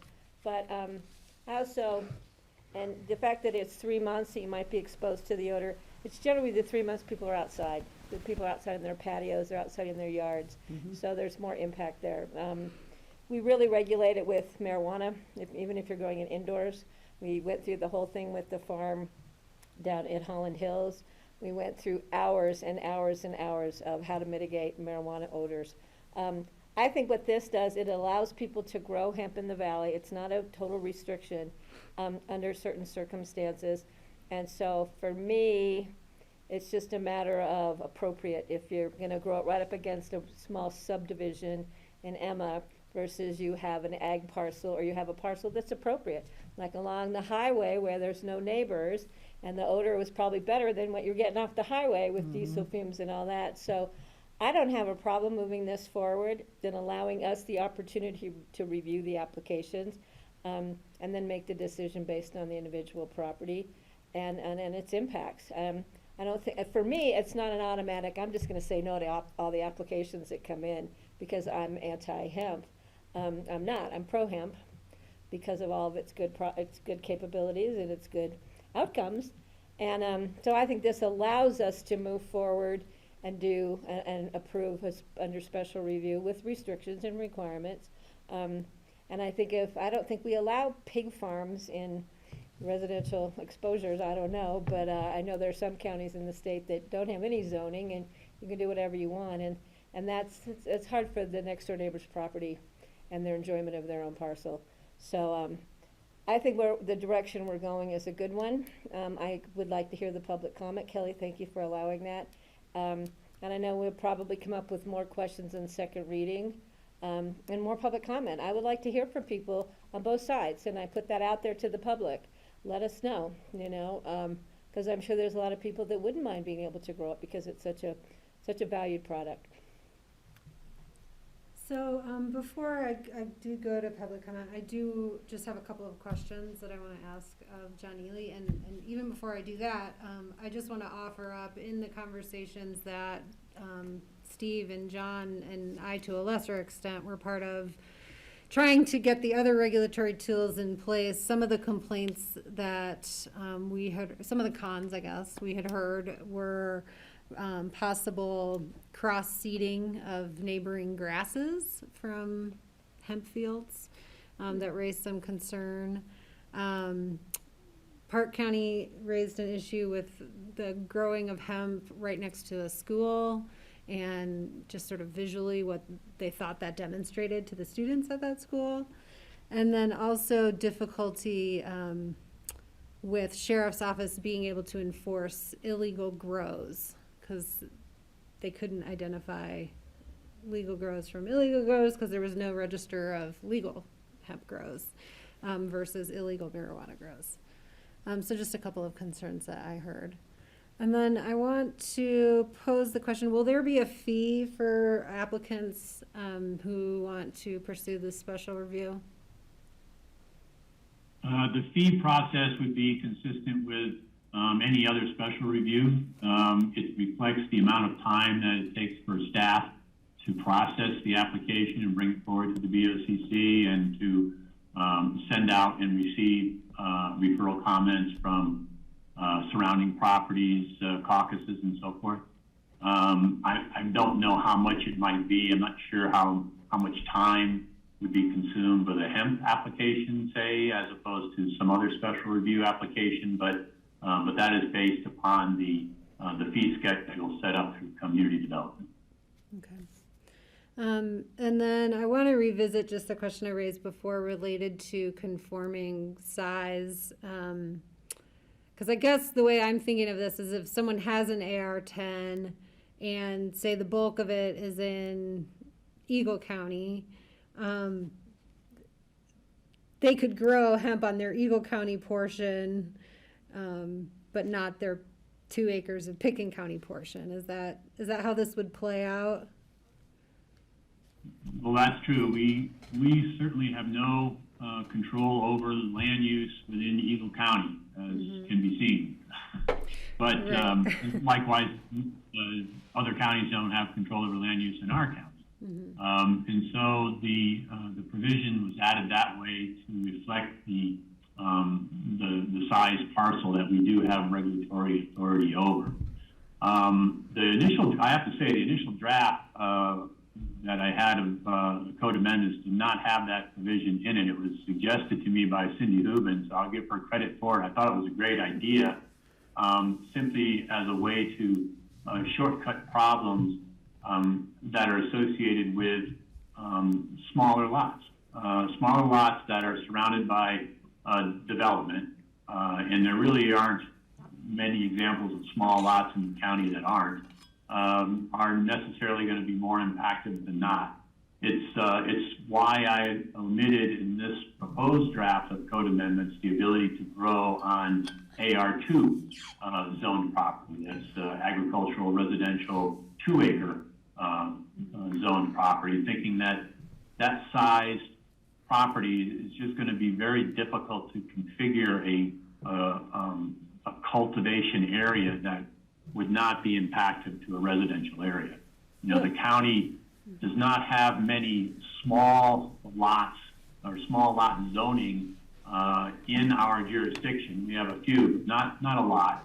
Typically, zoned properties expressed in terms of acres as opposed to square feet, like most municipalities do. But our smallest size zoned property that allows for agricultural activity today is the 2-acre size zoning. Well, and that The makes board can sense. certainly- Yeah, no, that makes sense to Yeah. me. I guess I'm just thinking if we have like that split lot, you know, the lot itself actually isn't really small. It's just the arbitrary county boundary. And what if it makes more sense, you know, to let the hemp in our portion of that lot, you know, to mitigate nuisance on a neighbor. You know, so that's, I guess, just an unintended consequence I see that could happen for, you know, probably a small amount of these lots that cross county boundaries. If we exclude their ability, you know, we might also be prohibiting a better way for them to achieve their goals and respect the neighbors. So. You know, that could very well be, Kelly. It's difficult to prognosticate the effect of a regulatory enactment on every circumstance that might be out there. Yeah. So the motivation for it was certainly a size factor. But if it's the opinion of the board that is too far, then we can certainly eliminate it from consideration by deleting it from the proposed language. Okay. Well, we can revisit that for discussion. I do want to go to public comment. Patty? Yeah, I don't have a problem with non-conforming lots. Say you have 2 acres and you're in an AR10. I don't have a problem with that. And there are some lots we know, you know, on that portion of the Eagle boundary, Pitkin boundary, that are split. Some people, it goes right down their kitchen table. Half their table's in Eagle and other half's in Pitkin. We know. I know those people personally. I always wondered where they vote. So I think there are a few, but so this, John, if we were going to think about this, it would be just specific to a lot that was split by the county boundary. It wouldn't be for all non-conforming lots in a zone district. It would just be for those that are split. So it should be very few parcels, but I wouldn't have a problem adding something in that clarified that. The other question I have, going back to the rural remote zoning, I don't know how many rural, it just seems difficult for me to have active agriculture on a rural remote property. I mean, I know we have some, I can't think of where we might have them that would be rural remote zoning that could handle an agricultural activity. You got any ideas, John?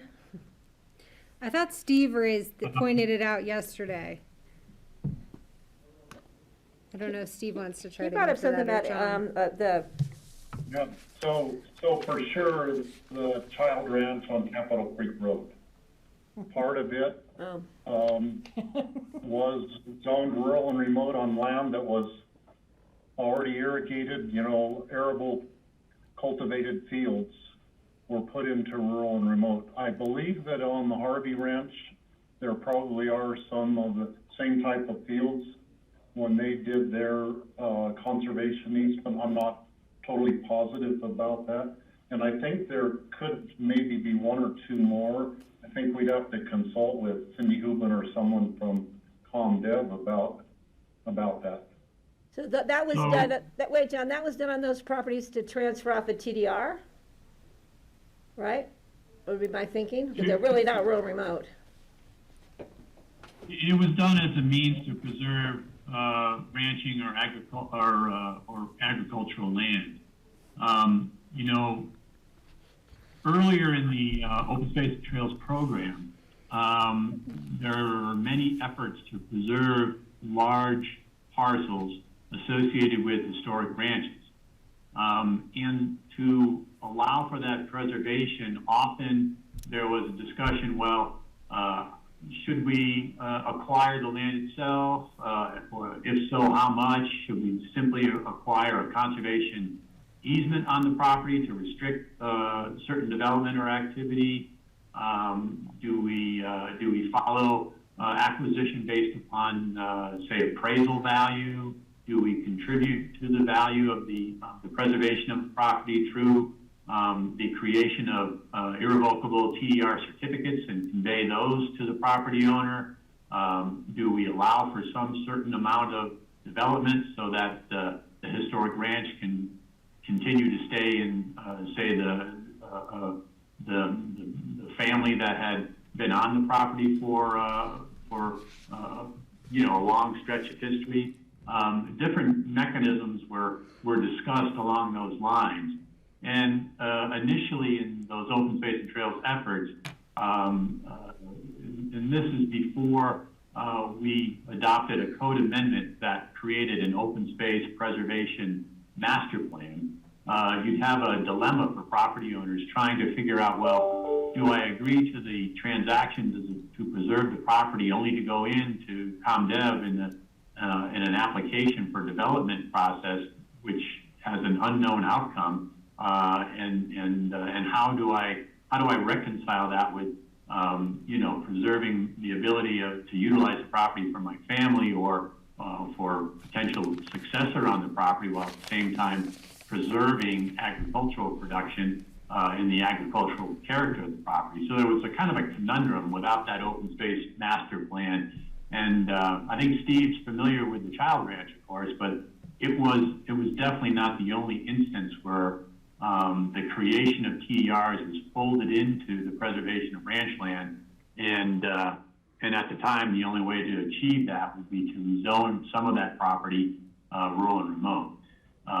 So there might be a few other instances out there like that have not necessarily been categoried or inventoried that way. It's a peculiar, unique situation for properties involved in preservation efforts early on in open space program. So even sitting here and trying to recite a few necessarily invites the omission of some others. So,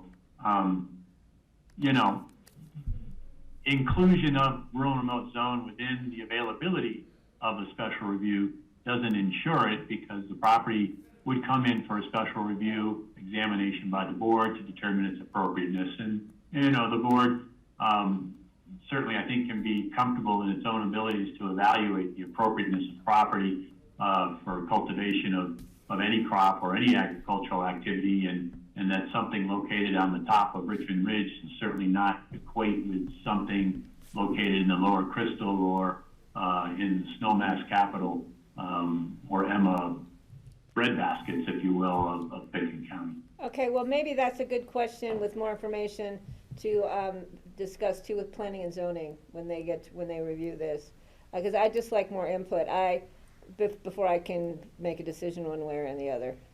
Because I don't know what future boards may decide on Richmond Ridge. It may end up being a hemp farm up there. I think we need to be careful. We have to remember that we aren't going to be sitting here forever, and we can't control the actions of future boards. So it's a decision to be made. Not that they couldn't change it anyway and do what they want at that time, but yeah, that I think would be a good question for P&Z to have more information on and bring back to us. Thank you. Okay, Steve, and then we're going to open comment. One other consideration about the AR2 zoning. I can think of one instance that would be a total logical thing that someone with a 2-acre tract of land could use for hemp cultivation, and that would be for growing clones of a mother plant for transplanting onto a bigger property somewhere else. So it'd be kind of a nursery for baby hemp plants. Conceivably could be grown on 2 acres and be a commercially viable crop. AR2 does allow agriculture, and I am just wondering if we should maybe not restrict it. It would be the same kind of a thing in a special review if someone comes in and they want to plow a 2-acre parcel and it's right next to a bunch of houses to grow some hemp on it. It's probably going to be turned down in the special review for other considerations. But the simplest thing for us could be to not put as many restrictions on now in terms of which zone districts it's allowed in, because in any of them it would be special review anyhow. And that's something that maybe I would just refer that to the P&Z and to get their opinion on that before making up my mind on what's the best way to do that. Okay, thank you. Okay, we don't typically allow comment, but this is an important issue that we haven't aired, and we're clearly working through it. So I see Adam Phillips, who had called in, tried to join us first thing in the meeting to comment, and then we'll check in with number 8545. So Adam, please go ahead and give us, we'll ask you to keep it brief to a few minutes, your comments on this topic. And you may need to hit *6 to unmute.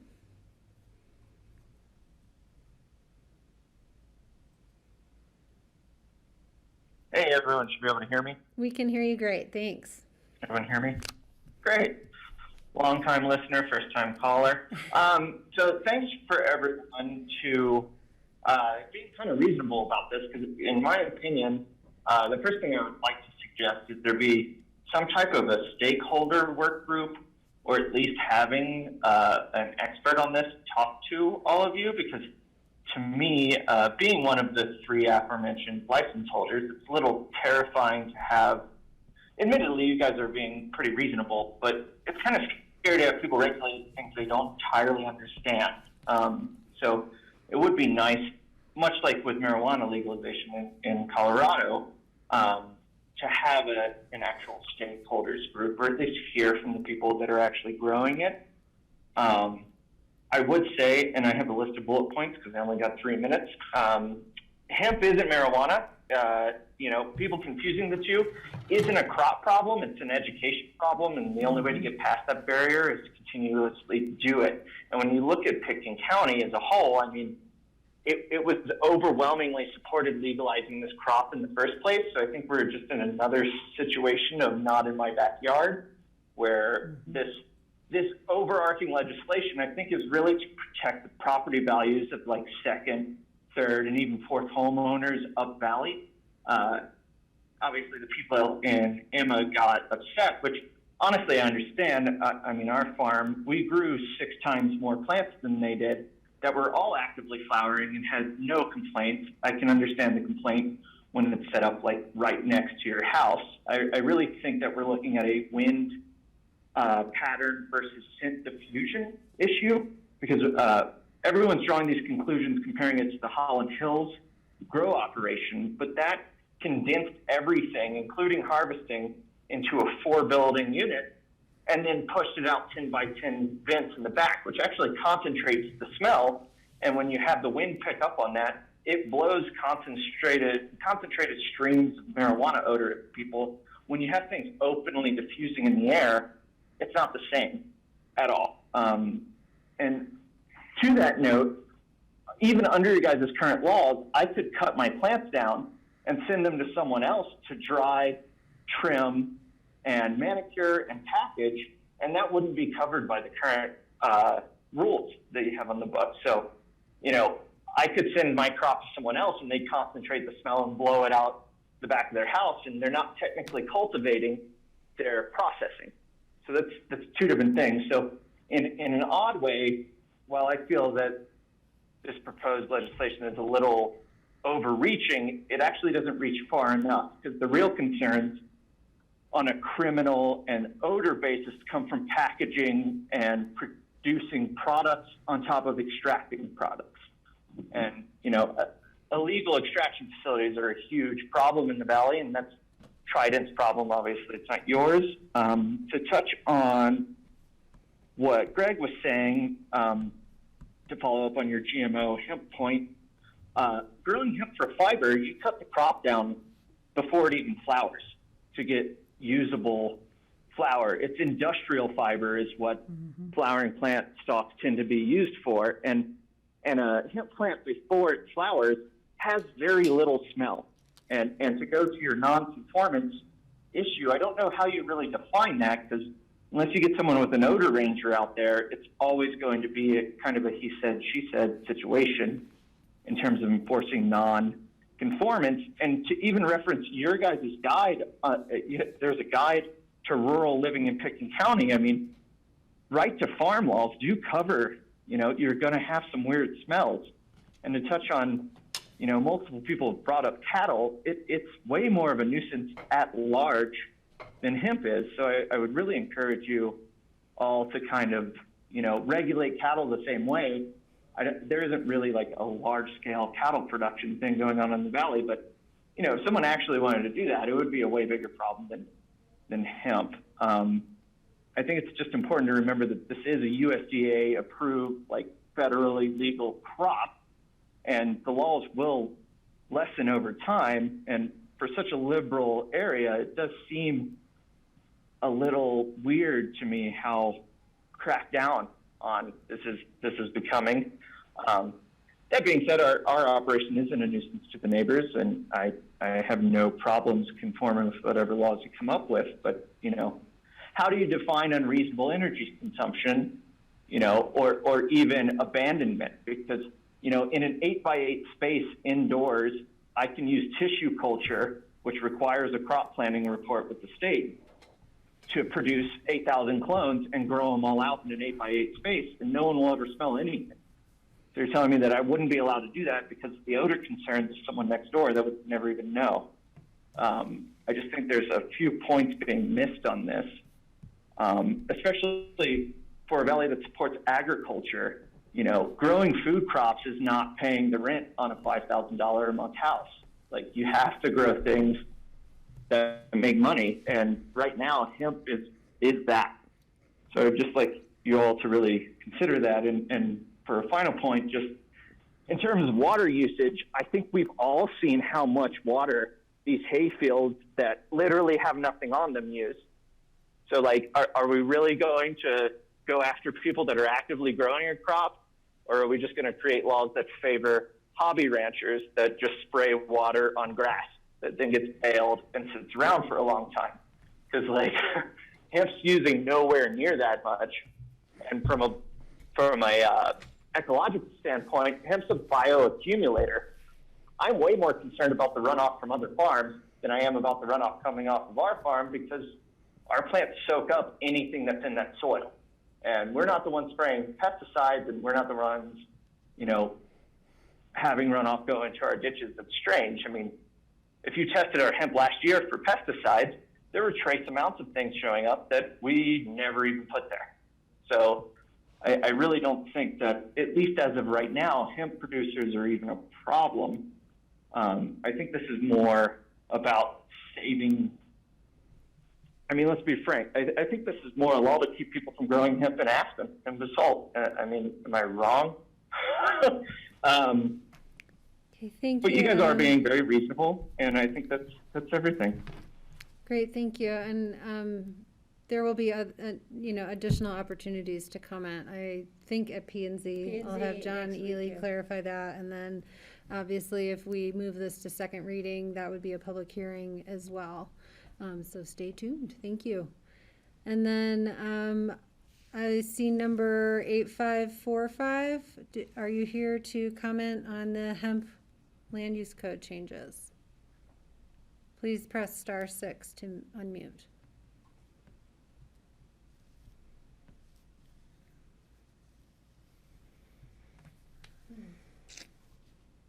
Number 8545, please press *6 to unmute.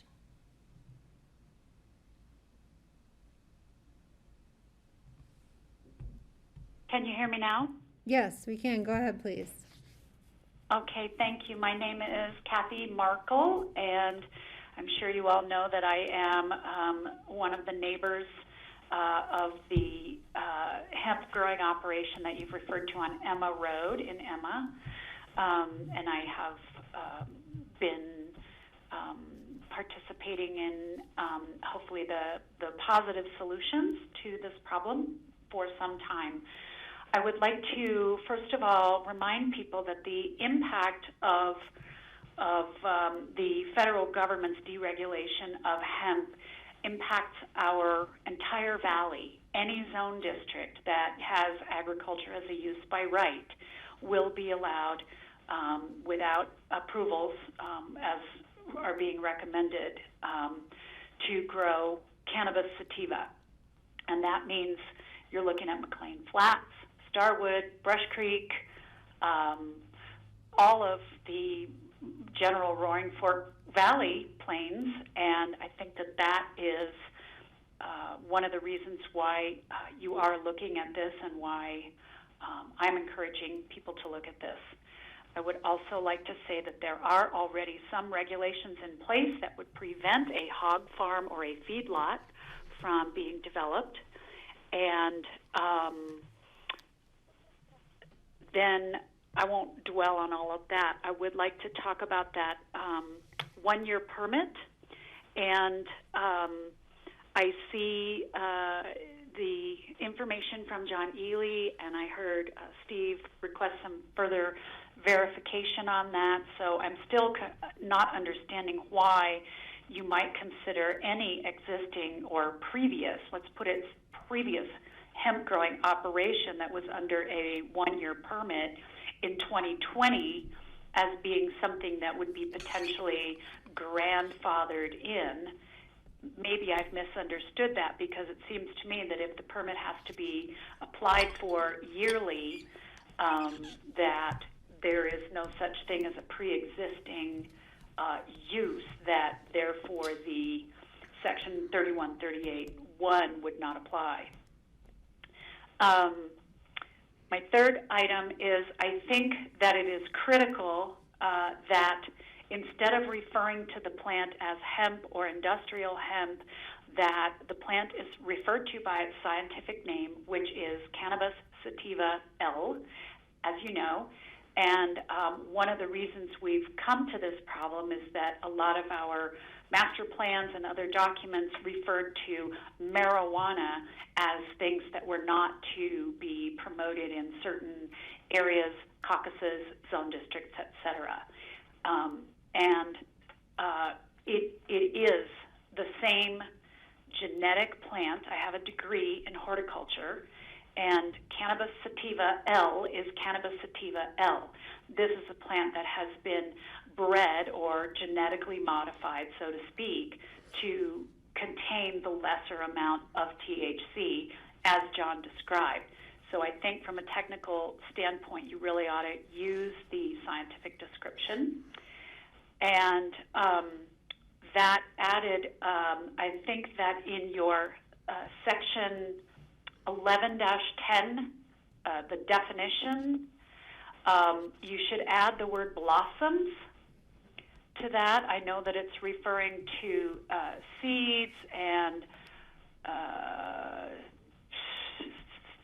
it's the first paragraph in definitions.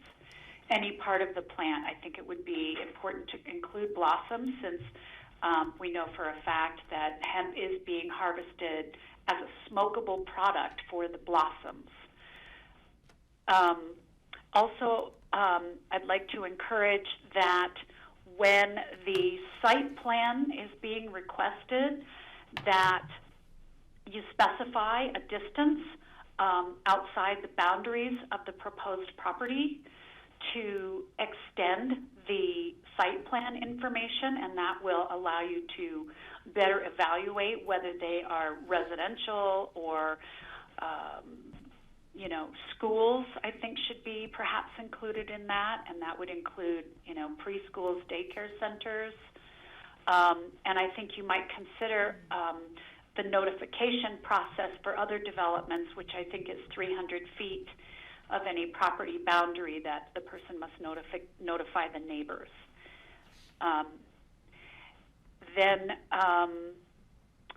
Again, the question again on conformity in size by county, I think Patty kind of addressed that, and it sounds like you agree that the parcels will be evaluated by county.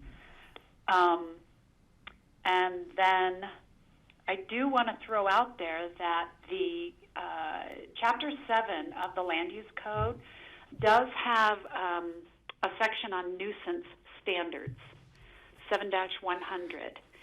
And it specifically states that all property in all districts shall be used so as to avoid creating any danger, injurious, noxious, or otherwise objectionable condition that would adversely impact residents, etc. There is a specific section, 7-100-30, that refers to no development or activity shall cause or allow the emission of any odorous air contaminant that is a nuisance, et cetera, et cetera. So I'm thinking that it may be possible to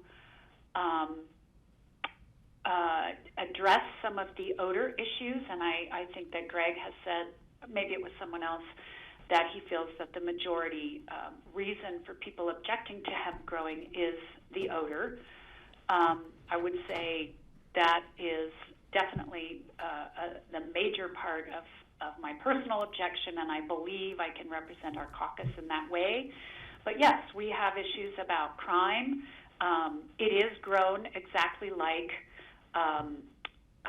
cannabis with THC in it. It looks exactly the same. It's individual plants grown in rows. And yes, I've literally had people driving down my driveway in the middle of the night whom I don't know what they're doing. And that is of a concern. And this is a high cash value crop. And therefore, I do think that there is some risk. And that brings up fencing. If the property is to be fenced, will that be discussed? Will the fencing have to be wildlife compliant? The deer do like to go in there and browse, but I think they're generally eating the bindweed, which is another concern I had. Sorry if this is too rambling. I'd like to have some language in there about weed control. As it stands, the property is currently completely barren, and the first things that are already springing up are bindweed. And it could be 5 acres of bindweed, which is a terrible invasive plant for our hayfields in the area. And I guess last of all, I'd like to say that I've done a lot of research on terpenes, which are the odors emitted by the plant even as it's growing. And they are what is responsible for the strong smell, and they are being sort of engineered as we speak to different scents and flavors. But there is some evidence that the emission of terpenes into the air,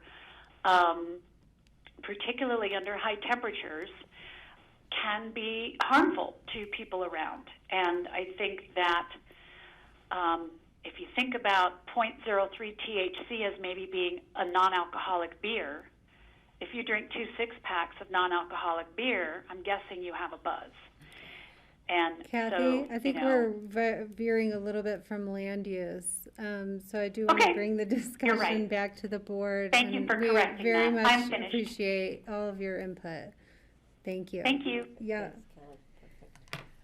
Okay, so let's bring it back to the board for discussion for any outstanding direction for John Ely to bring to the P&Z for consideration before this would come back to us if there is a affirming vote to move this along. So John, let me check in with you on some outstanding points of clarification that you need from us.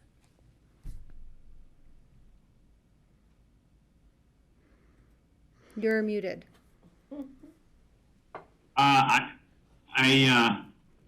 Well, I don't need any clarification from the board, just direction in the form of a vote. If the board wants to consider any particular ideas that have been discussed for inclusion or removal from the proposed amendment, then I'll reflect that in the record as the document that, or the amendments that have been accepted by the board, and then forwarded to the P&Z for comment and recommendation and brought back to you on second reading. So it's we've got a couple of different items out there.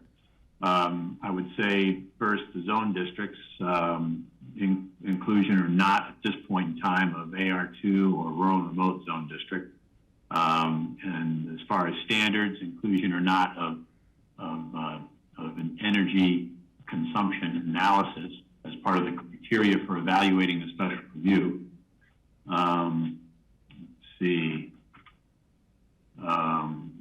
There was, Kathy had a couple of suggestions, adding blossoms to the definition section of the proposed amendment, expanding the site plan to include surrounding property areas and to require weed management or weed control, although I would say that that is already an element of the county regulatory process at this point, but to make it explicit within consideration of hemp. I think that's it for items that have been discussed as far as modifications to the proposed amendments. Okay, Patty. Yeah, John, I have a question about the addition of blossoms to the definition. Is that in the state definition? Because you were trying to keep it in compliance with what the state definition is. So I don't. No, it is not within the state definition, but quite frankly, I don't see an issue in including it. Okay. It does reference the entirety of the plant, and I think that certainly would include blossoms, but there's certainly no harm in calling it out particularly. Okay, yeah, I'm fine with adding that. I mean, even if it says all derivatives, so we did kind of cover it, but we can spell that one out if we want to. And yeah, I think you're right about the rural remote zoning and that. We'll see what P&Z says about AR2. The other thing is, I think maybe have P&Z, talk about the split lot issue with conforming lots. So if it's, either half the lots in one county and half's in the other, but it's still in conformance with the zone, whatever, and have them mull that over and see what P&Z has to say about that. Okay, other input. Steve. I think some language having to do with security, and it could be on number 16 of the additional review, number 15, additional review criteria on the last page, talks about the visibility of the cultivation area from adjoining properties and public rights of way, and I think that's directly related to the security issue that if somebody drives by it, they can see a field growing right from the county road that looks like marijuana. They're more inclined, if they're trying to steal what they think is marijuana. So I think something to do with additional review criteria would be what security measures are being proposed by the landowner for keeping the public out, or dealing with the attractive nuisance issue. I remember looking at a hemp grow down in Cactus Valley near Silt, and they had it was like, I don't know if it was put there for a wildlife fence, but it certainly would keep people from going in there too, and they had signs all the way around the property identifying it as, this is hemp growing here, this is not marijuana, things like that, trying to notify people to don't go in there. But then they have this huge fence around it too, which kept people from wanting to go in there. So I definitely am concerned about the security aspect of it as one thing that we should be addressing. Patty? Yeah, I can understand that. I'd like to find out if there's been any security issues with the 3 sites we have now. The last thing I want is to point it out to people. This is, but big fence. I, living in that neighborhood, would rather see a field of something than a big fence with signage all over it. So I think we have to be careful what we're asking for there. So maybe if we could get some information, if the SOs, the sheriff's office has had any issues with security or trespassing on the 3 sites we have operating, before we start putting up big fences and signage and lights that come on at night. If I was a neighbor, I would not be happy with that. Well, and I feel like I'm trying to balance, for me, I'm trying to balance the concern with the neighbors being able to have input on adjacent properties with, the right to farm, use of right, in our zoning code. And I don't want to make this a more expensive endeavor that would functionally deter people from a crop that I think is a good one. So that would, for me, have to be done, I think, considered very thoughtfully, which I'm not sure I'm ready to do right now. Francie? I think if this is gonna go ahead, that we should consider education about the difference between hemp and marijuana, rather than big fencing and all of that. I mean, I don't think we've had any, I haven't seen any articles about the difference between hemp and marijuana or anything like that. And so I think we could probably, just educate the public a little bit and explain why you don't want to steal this. It's not going to do you any good. Unless you want to make rope. Or shoes. Steve? So when Francie was describing the many positive beneficial uses of industrial hemp, or I just prefer to call it hemp, but the state calls it industrial hemp. I totally agree with her that this is really a valuable agricultural crop. I don't want to discourage its use. In creating land use regulations around it, I would like to try to minimize the effect on the growers from that. And one of the points that I think would be, I wouldn't want to just issue a 1-year permit to somebody, for instance, and then make them come back the next year to get another permit. So I would like to have it, our permit system be for a longer period of time, maybe 3 to 5 years or something. If they're doing the annual review, if there's issues that come up, that they can be addressed before the end of the permit. But if someone's farming, they're not land use planners, they're not used to going, going to the county and always going through these hoops to try to get a permit for something. So the easier we can make that in our process, I would really encourage that. And also, I really want to see what the P&Z comes up with what we have talked about, because there's still things that are undecided on how I would want to vote for it. Mm-hmm. Okay, thanks, Steve. Patty? There's always a revocation clause in there. So even if, 6 months into the project, if they're in violation, we can revoke the permit. Isn't that correct, John? Correct. Yeah. So, if we do it for a 3-year time frame with annual reviews, if between the annual reviews they're in blatant violation, we can pull the permit, and that's something they need to know ahead of time. Because we did that with the farm down in Holland Hills, the marijuana grow, and so that's always a backup for the neighbors. If there's violations, we don't have to wait 6 months for the end of the year.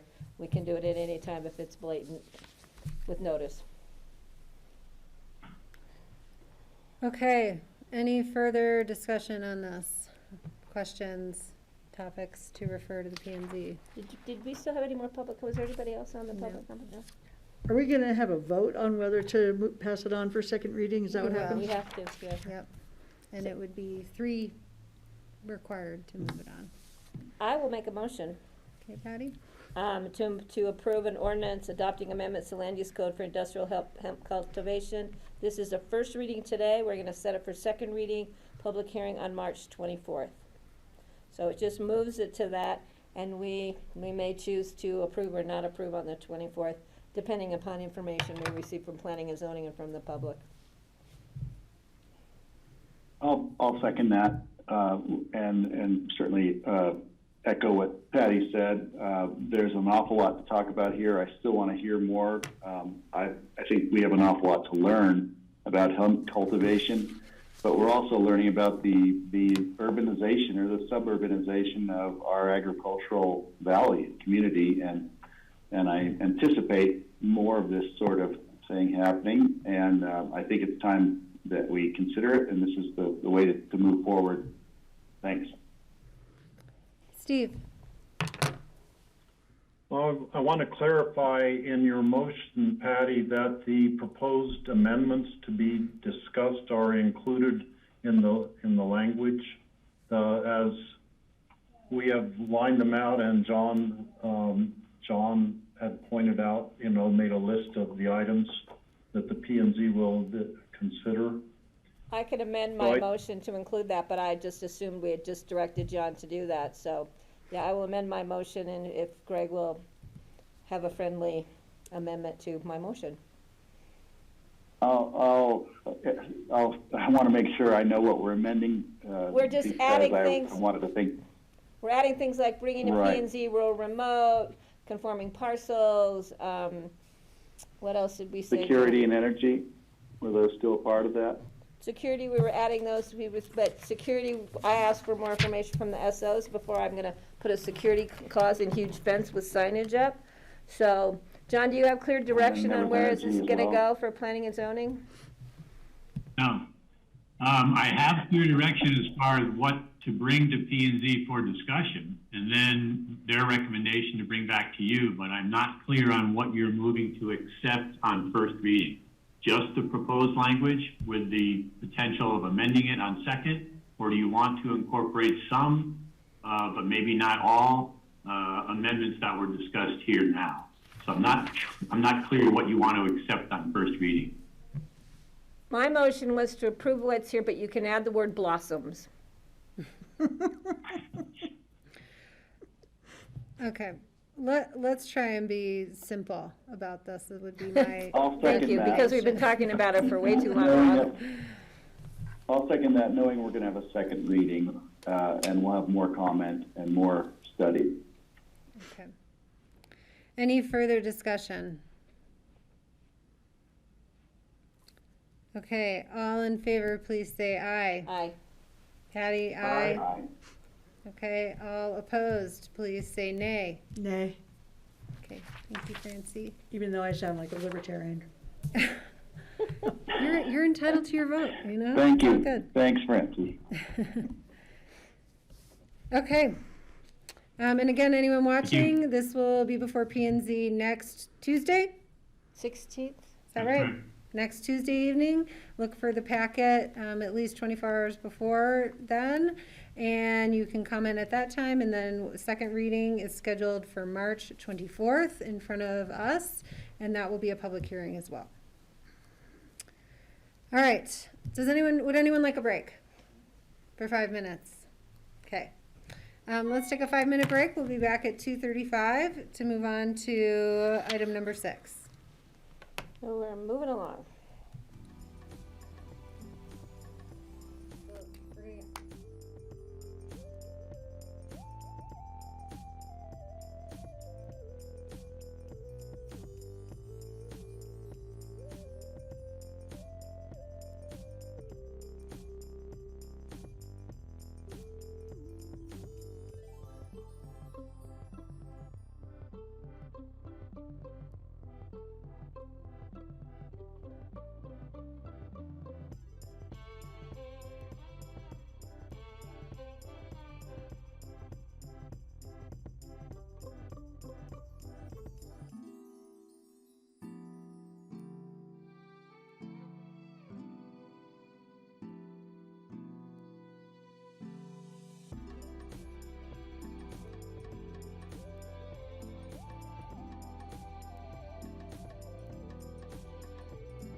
Okay, welcome back everyone to the Pickens County Board of County Commissioners regular session on Wednesday, March 10th. We are down at item number 6 on our agenda, individual consideration items, and these are public hearing and second readings. Our first item here is an ordinance amending the Senior Service Council bylaws. I note that there is a request to continue this as it was not properly noticed for today's, or it needed to be noticed properly and wasn't such for today's meeting. Is there any other comment on that? Steve? I would move to continue that item to March 24th. I'll second. Okay, But we thanks. need to open the public comment. Oh, that is true. This is a public hearing, so I will open the public hearing before I call a vote on the continuation of this item. Do we have any attendees wishing to comment? I don't see any. We'll just give it a few seconds.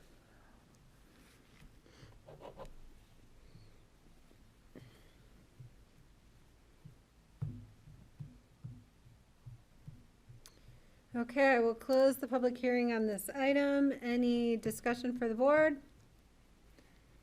Seeing none, all in favor of continuing the item, please say aye. Aye. Aye. Aye. Okay, thank you, everyone. Item number 7, an ordinance of the BOCC approving space leases at the Phillips Mobile Home Park. And I'll note that the next item is for approving cabin leases at the Phillips Mobile Home Park.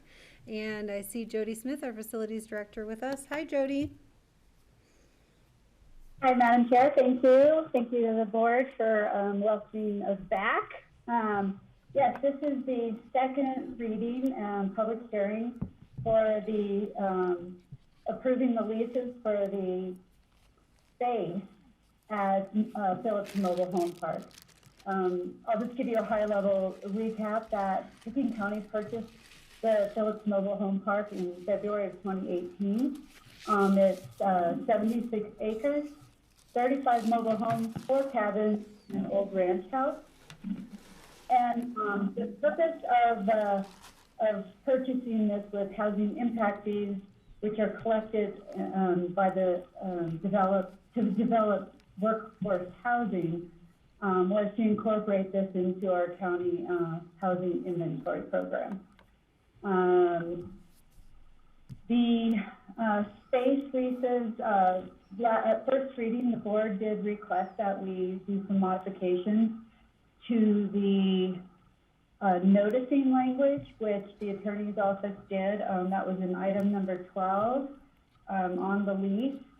And then also to item number 15, which was signs and advertisement. So both of those have been amended. And if you have any questions about that, we could certainly answer.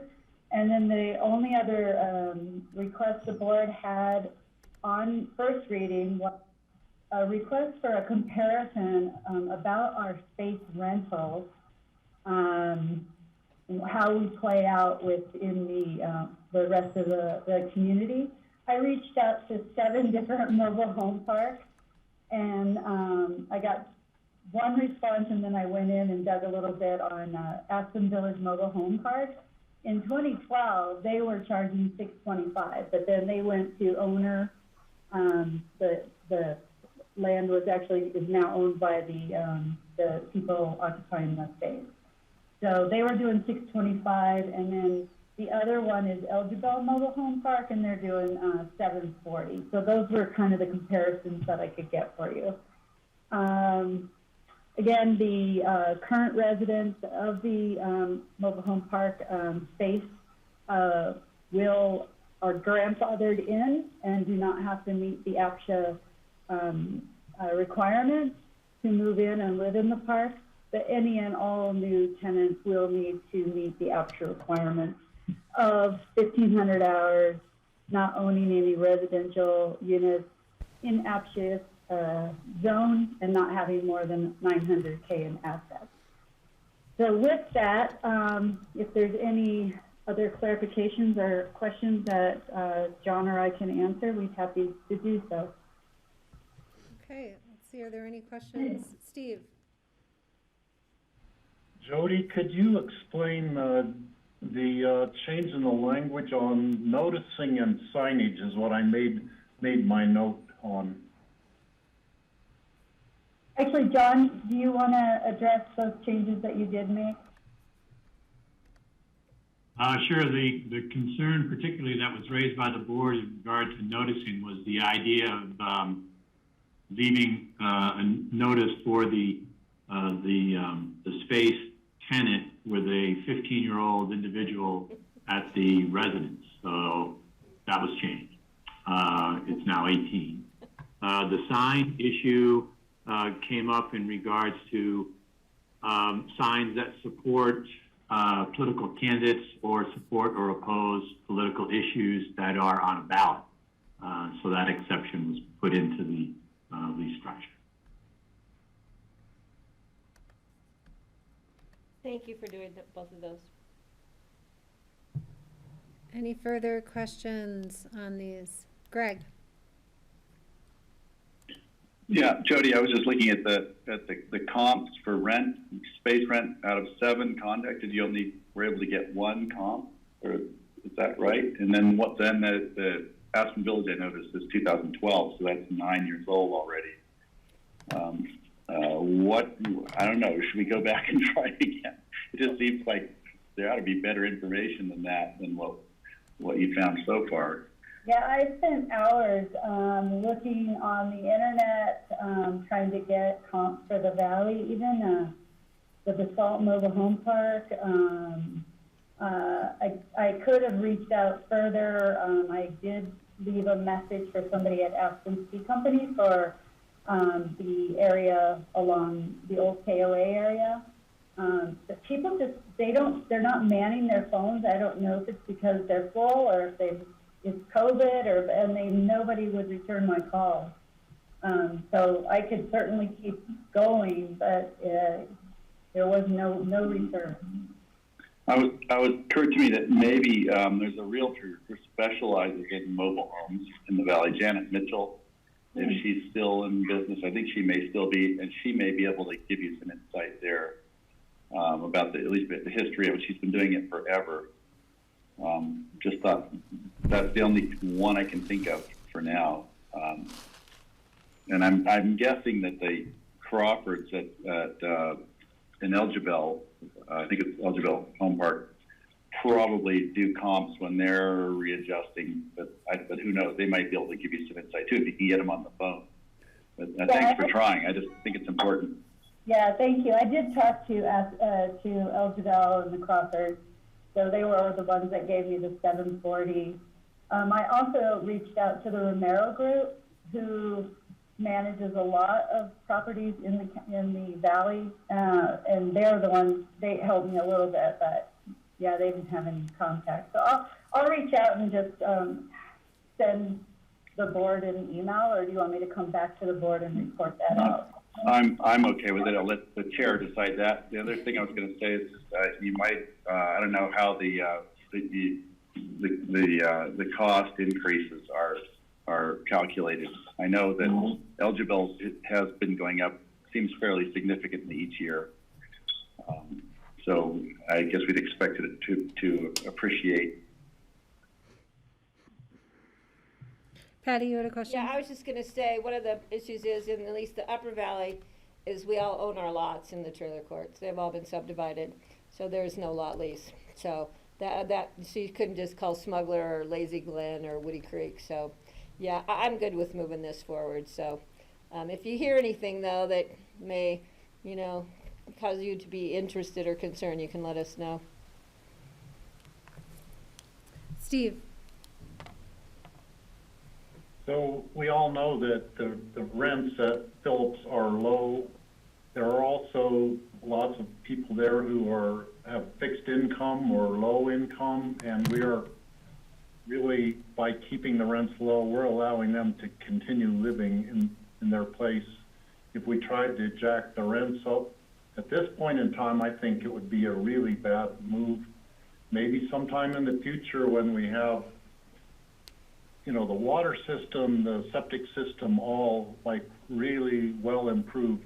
At some point, we might want to increase the rents, but I would hope that we have a land ownership component of the trailer park at some point where the homeowners can own the land under their trailer. And to me, that really could be the best solution for everybody. Thank you, Steve. Other questions for Jody or John before I open the public hearing? Okay, I'll go ahead and open the public hearing. We will take these one at a time. So we're talking about the space leases at the Phillips Mobile Home Park. If any members of the public wish to call in.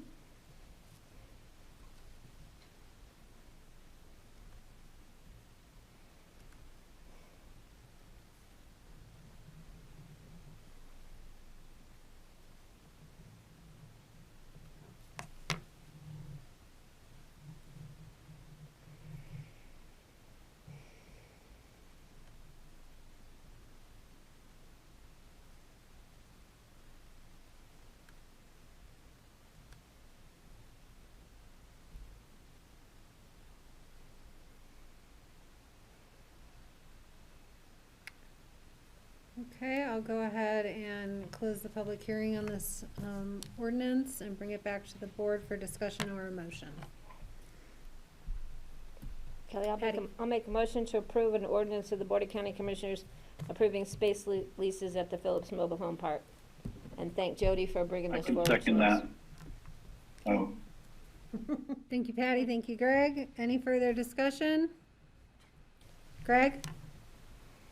yeah, just with I think there's an equity conversation to be had just on how rents are calculated, and certainly knowing that the history of the place, the low rents there, some people who live there who depend upon it. I'm sure there are others who can afford something closer to market rate. How are we going to go forward so that we are treating the entire renting population equitably? I don't have an answer. I'm just wanting to put it out there, because if we charge too little, it might be a disservice to all the people who paid for this place. If we charge too much, we may be harming people who've been there forever. So that's the question I'm wrestling with, and I think we should have a conversation about that. Thanks. I have a suggestion. Steve, and then Patty? So to answer Greg's thought on that, maybe the solution would be that people who have been there continue with the low subsidized rent. When a space becomes available, that would be the point we could actually have differential pricing for the new spaces would have a higher rental rate than the old spaces. And, it could depend on the spaces too, because some of the spaces are really primo kind of ones, and others are very constricted and close to the others. So I think some of them are worth more than others. And we might want to have that reflect in our pricing at some point. Thank you, Steve. Patty? Yeah, I just suggest that to Jody, when it comes time to review the space leases, that you come back to us for a broader discussion. Okay. Any further, Francie? What other costs do they incur by living there? They do have to pay for their propane. They pay for their own electricity, and we have a centralized trash. But I believe that they all pay for a piece of that. They don't have to pay for water. Water and sewer included in the. Water and sewer are included in their rent. Okay, so it's like $100 more or something like that? Just trying to see what kind of overall expense these people are incurring. Yeah, and I don't know if we plow their roads or if they do that. We just recently took this over. The one thing that I would just think about in the future is that there is a redevelopment plan going on in here with some fixed units, some moving of units, and I'm sure that that bigger picture will also address much of the not only the infrastructure and safety, but also the reconfiguring of lot space, and then at that time would be the perfect time to reevaluate the lot rents and ownership and all of that stuff.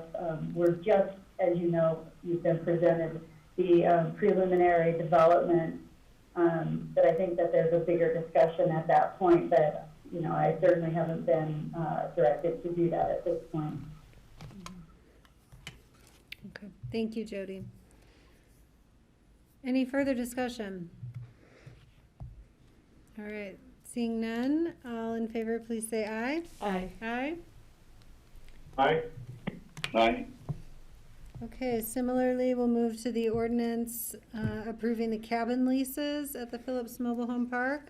Jody, is there anything specific you want to present about these? No, just that there are 4 cabins. One cabin is owned, and they only pay the space rent. I did update Exhibit B with the new tenant that is in temporarily in space number 53. And that's really the only difference. Again, they pay for their electric and their own propane gas, and yeah, they're not premium cabins. Okay. Any questions for Jody?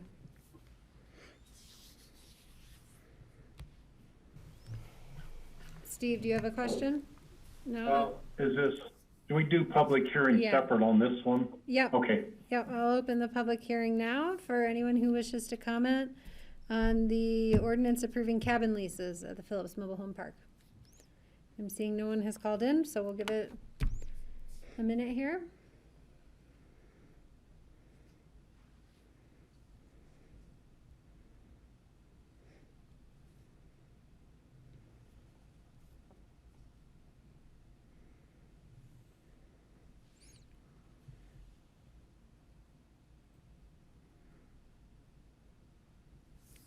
Okay, I'll go ahead and close the public hearing on this item and bring it back to the board for discussion or a motion. I'll make a motion to approve an ordinance of Board Sorry, of County. Steve had his hand up. Steve? I'd like to make a motion to approve an ordinance of the board Gotcha. approving cabin leases at the Phillips Mobile Home Park. Patty, would you like to do the I'll honors? second it. Any further discussion? Okay, all in favor, please say aye. Aye. Aye. Aye. Aye. Okay, thank you, everyone. Thank you, Jody. I'd like to see my name in print, Patty. Moving on to item number 9, this is a resolution of the BOCC approving the cancellation of certain uncollectible taxes levied on personal property, including but not limited to mobile homes in Picken County. And I see our finance director and treasurer, Ann Driggers. Hi, Ann. Hi, how are you guys? Good, thank you. Great. This is the second reading of the resolution requesting cancellation of certain property taxes. This is authorized under state statute 3910-114 Part 2A, and that allows you to cancel property taxes within 1 year after the date of their becoming delinquent. Some of these are actually a lot older than that because we've been attempting to try and collect for a long time. But now that the properties have moved into new ownership, we need to cancel the property taxes to be able to release those deeds. So the Treasurer's Office has been attempting to collect these taxes for a long time. The amount is a total of $984.20. It has no impact on our budget or anyone else's, as they were originally slated for collection many years ago, in this case from 2007 through 2018. And also the $984.20 would have been spread out between almost over 50 different districts and municipalities, as well as Picken County. So a very small amount for everybody, so it has no budgetary impact. It's more of a housekeeping item for us, so we recommend approval of this cancellation. Thank you. Thank you, Ann. Any questions for Ann? Okay, seeing none, I'll open the public hearing on this item. Members of the public can call in on the certain uncollectible taxes levied on personal property, including but not limited to mobile homes, and the BOCC resolution approving cancellation of same.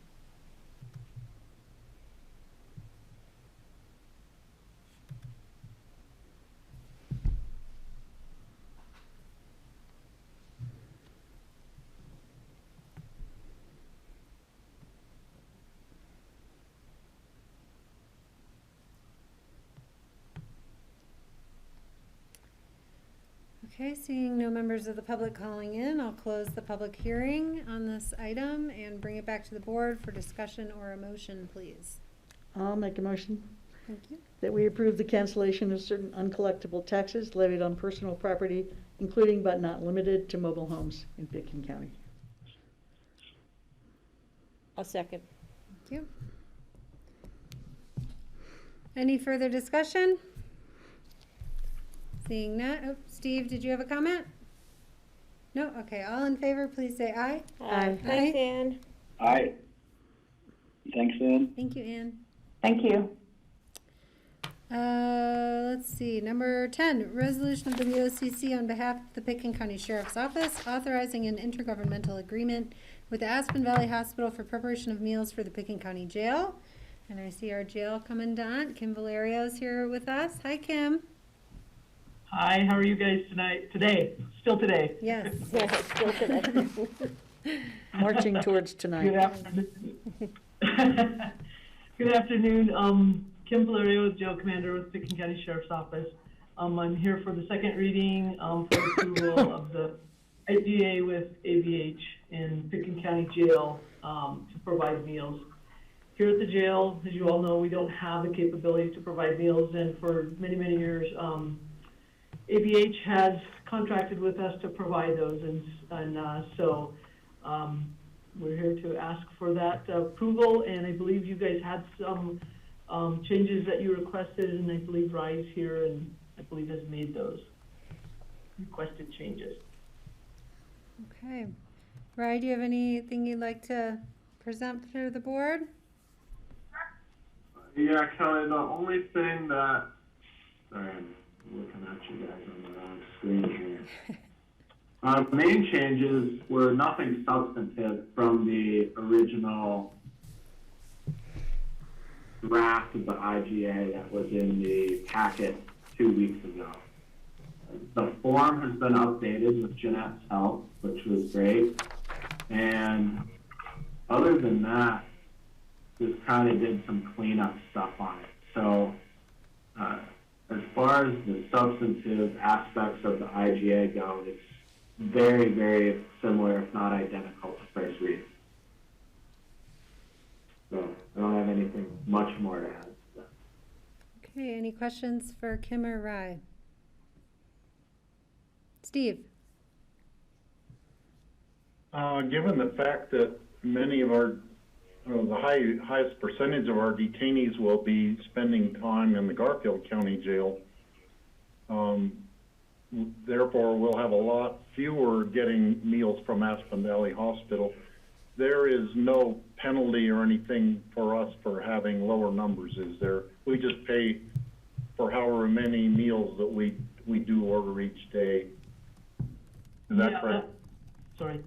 Yeah, that's correct, and that's kind of how it's worked even when we had all of our inmates here, because, you know, this day we might have 10 inmates, this day we might have 5 inmates. So we just basically call the hospital by a certain time for new meals and by a certain time for dinner meals, and just say this is how many we're going to have, and that's kind of how it's always worked. And it's still working, you know, on the weekends we might have a few more, or, you know, have some for a short amount of time, and it's basically still working the same, just fewer meals.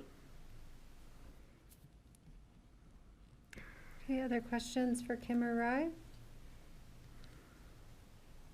All right, this is a public hearing, so I'll go ahead and open the public hearing for members of the public. If you wish to comment on the resolution on behalf of the Pickens County Sheriff's Office authorizing an intergovernmental agreement with Aspen Valley Hospital for meals for the county jail.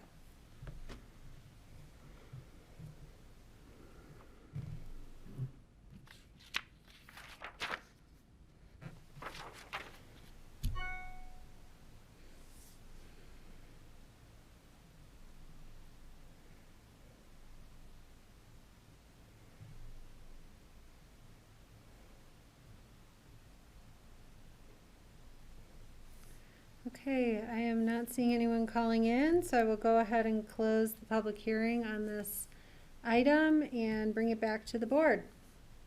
Discussion or a motion, please. Greg? Yeah, hi, thanks. Just a little bit on the history. Has the hospital always done this? And have any other entities ever stepped forward and asked to be considered to provide meals? That's a good question. And my understanding is, from the knowledge that I have and has been passed down to me, it's always been the hospital. I was also told that the previous jail commander did spend extensive amount of time searching for, other agencies in the valley that might provide that, and was with not much luck, at least to compare with the costs of ABH. So I personally have not researched since then, but it's something we could definitely go out and look at again.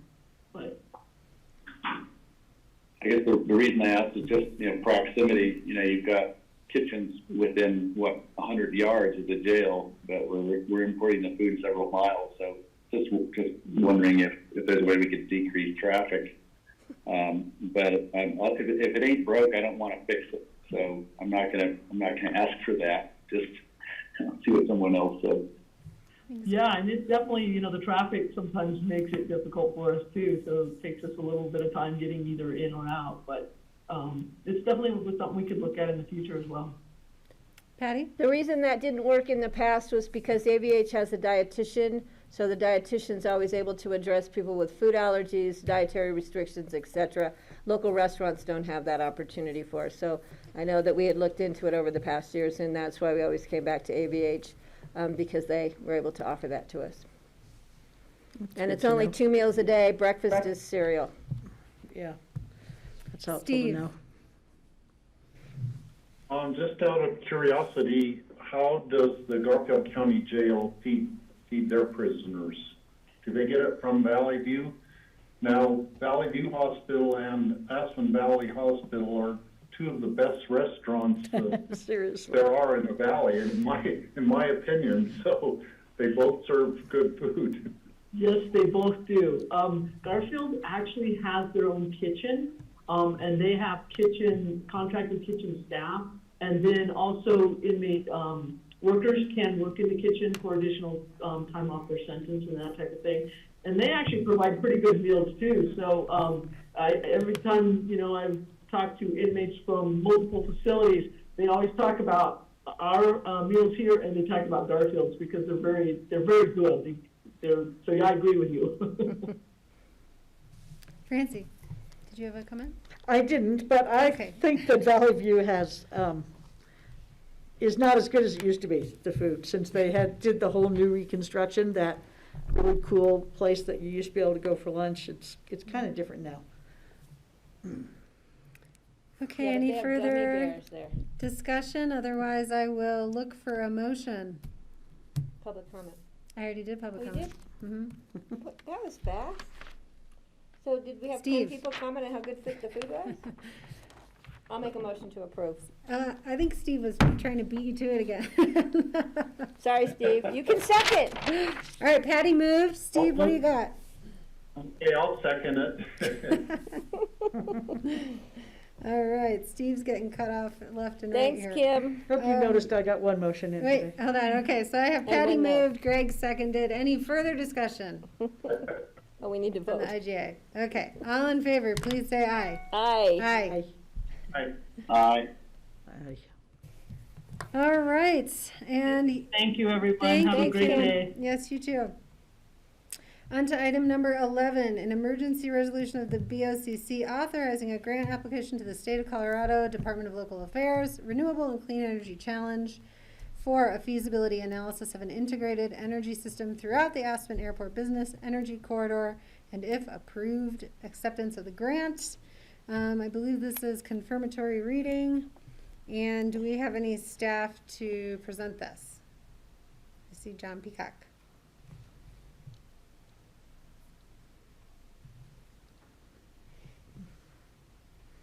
Sorry, you caught me off guard. Kelly, I was working on something else. I can wing it if you want me to. We're on the DOLA grant. We were hoping to see Kara. I know. So this is the confirmatory reading. This is for the energy project, and so this is really our partnership with Holy Cross, and RAFTA and the airport, looking at analyzing a combination of microgrid, battery technology, and also heating and cooling sharing potentially between buildings. And so what had happened is the contract had expired, and DOLA had worked with us for a special grant period to reinitiate the contract so that we could finish the work this year. And John, I understand that this was approved on February 19th. Is that correct? That DOLA approved the grant in full? Yes. Okay. All right. Any questions for John on this? Okay, this is a public hearing, so I will go ahead. Oh, Steve, go ahead. You have a question? Well, it's not so much a question as just a comment. I was having a conversation with Amory Lovins one day, and I told him about this microgrid study that we are working on getting going. He expressed a lot of interest in that, and I think we could use him as a resource for, you know, perhaps helping out on this project or helping us analyze it. All right, thank you. Okay, I'll open the public hearing on this topic. This is the confirmatory reading and public hearing for the emergency resolution to pursue and accept this grant. I don't see anyone call in, but members of the public, I'll give you a minute here.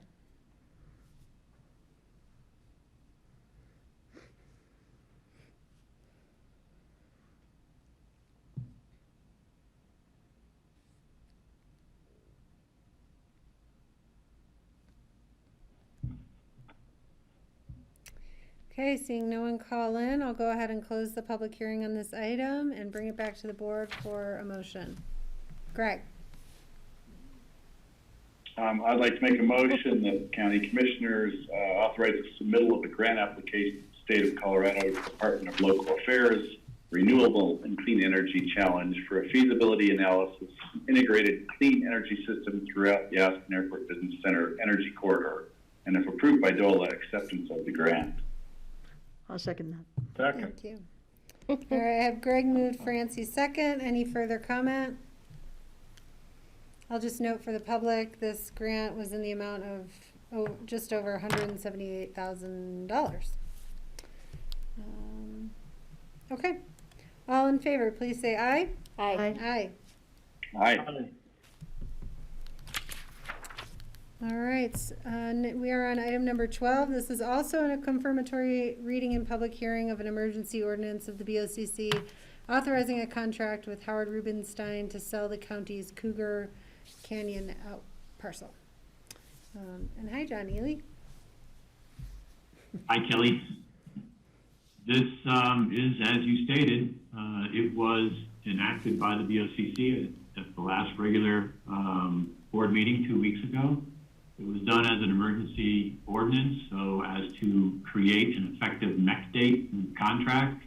All real estate contracts do have a MEC date, an MEC, which is a mutual executed date of contract, which basically sets in motion all the obligations under the contract. In terms of sales or purchases by the county, the only effective date that can bind the county is an ordinance enacted by the BOCC. Usually that's not an issue in most acquisitions, but it does turn out to be an issue sometimes in properties that are residential in nature, like this being sold for residential development with the proceeds going to the county's employee housing fund. So this was enacted by the board 2 weeks ago to establish that MEC date and to allow the diligence periods to start to proceed and for us to work towards a contract date of closing. The terms of the contract are essentially similar to another ordinance that the BOC authorized with a different purchaser, same contract price, essentially the same contract terms. That particular purchaser could not close, and so this contract was executed It was originally in a backup position, and now it's working towards closing itself. That's all I have to present. Any questions for John? Patty? Yeah, John, on the attachment and the contract to buy, on page 4 of 21, it lists the price at $850, but then I saw somewhere else the price of $880. Was it on the AIS? Right. The price is $880. There was an original offer and then a counter, and that was accepted. And they should both be in your packet. So maybe one of them got dropped. I'm not sure.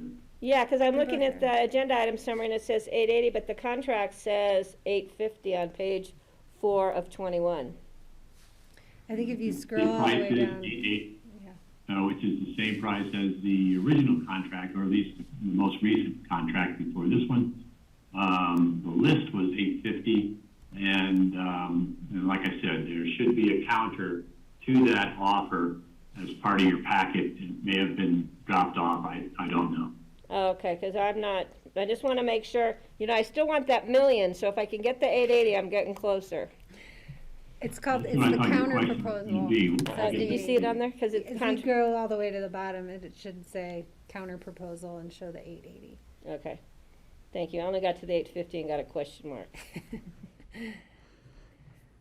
Any further questions for John? Okay, I will open this for the public hearing. This is the public hearing confirmatory reading of the emergency ordinance authorizing a contract to sell county's Cougar out parcel.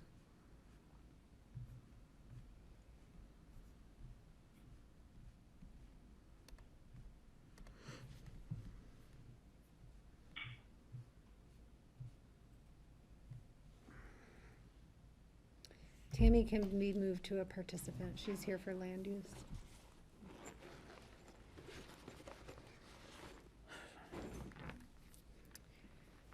Okay, I'm not seeing any public comment on this item. I'll close the public hearing on this and bring it back to the board for motion or discussion. Steve? I'll move to approve an emergency ordinance of the board authorizing a contract with Howard Rubenstein to sell the county's Cougar out parcel. I'll second that. Okay. I have a comment. Patty? Yeah, it's still, as the board knows, I've been hanging in there. I think that this is, I know we'd like to put this money into our housing fund, and, I remember I've seen this parcel for 19 years now, or how many years I've been on the board, 18, 19, and I still wish we had gotten the first asking price, which was a couple million, I think, so at least we've got a buyer now and we can move forward, and hopefully they will have success in building a nice home there and be part of the neighborhood. So I will make George happy and I will vote to approve this. Okay. Steve? So there is a lot of cost of the lost opportunity. If we had sold it many years ago for any price, we could have put the money to good use a long time ago. So, looking at, I think it was 1998 was the date we acquired this property, and it's high time that we do get it sold and put the money to good use. Thank you. Any other comment? Let's see. All right, I have a motion and a second, and I will call the vote. All in favor, please say aye. Aye. Aye. Aye. Thank goodness. That'll be back. I'm not, Well, I hope it comes back over $1 million. it's my million something. All right. Yeah, I don't know if John and Steve are both like waving or giving a thumbs up, but did you have a comment? Oh, cross fingers, okay. All right, moving on to land use public hearings. So the first item is WSC Land LLC GMQS exemption for commercial development within substantial growth impact site plan review. This is listed as being requested to be tabled at the applicant's request. Can staff speak to this item, we'll still have to open it for the public hearing. And we didn't have anything in our packet about this, right? No. It was like, we never No, saw anything. yeah, it's just being tabled, so at this point, as far as I know, this is Suzanne's item, it's being tabled so that the applicant can work with the Metro District. So if it is brought back, it'll be re-noticed and you'll get a full packet. Okay. Thank you, Tammy. I will go ahead and open the public hearing on this item. Seeing no members, we will give it a minute for folks to call in if they wish to comment on this tabled application.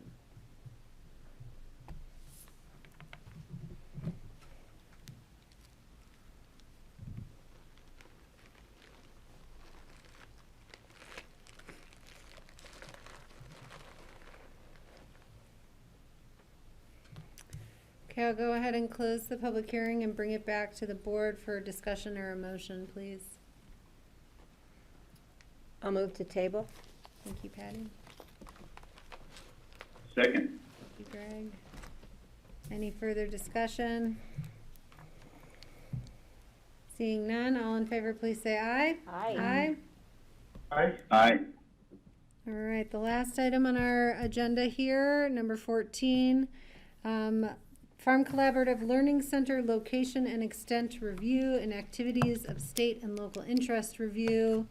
The applicant appears to request that we continue this until April. Tammy, is there anything you'd like to present on this?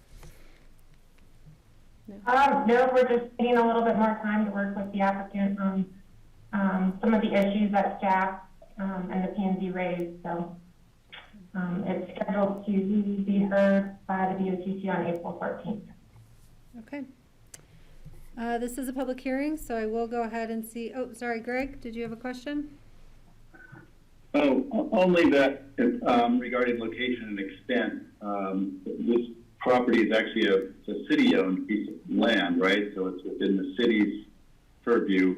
I'm just wondering, how far does our authority or ability go in a location and extent process like this? What are we actually going to be reviewing?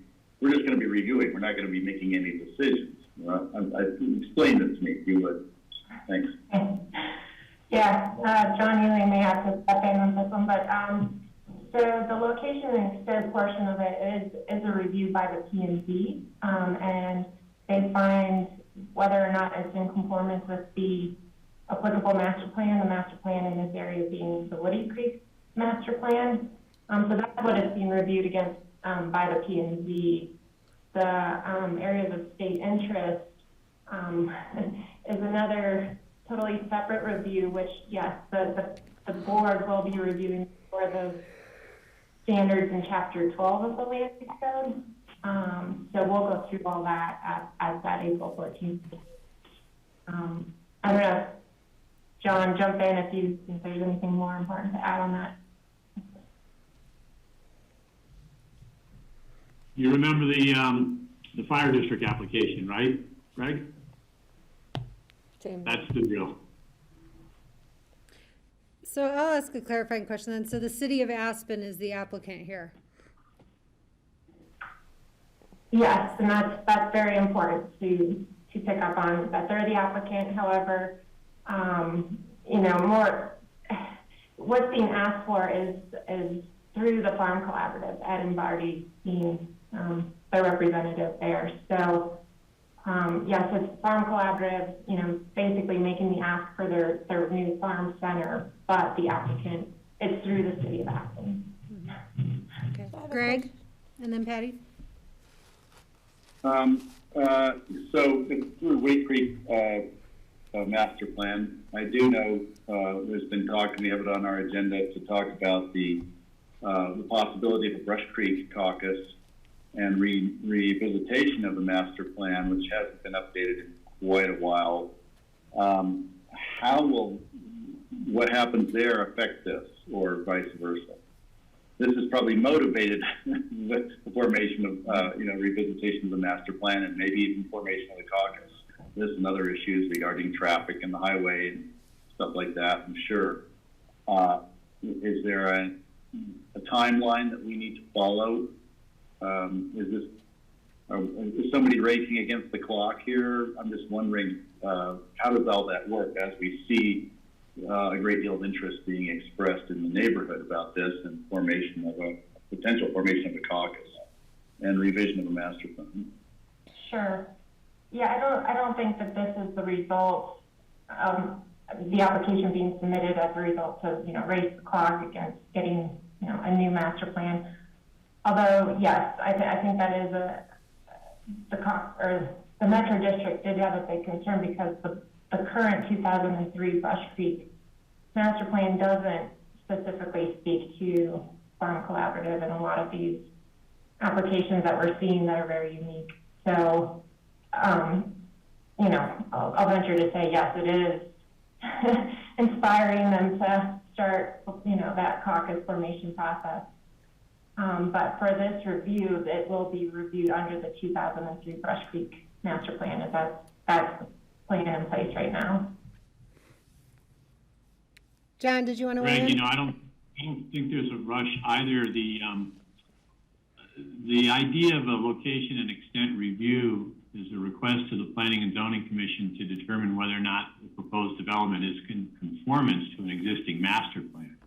But even if there was a new master plan or a revised master plan for this area in place, and even if the P&Z determined that the application was not consistent with the master plan, the entity, the applicant here, which is the city of Aspen, can simply vote by a majority of their council to override the P&Z's determination and proceed with their plans.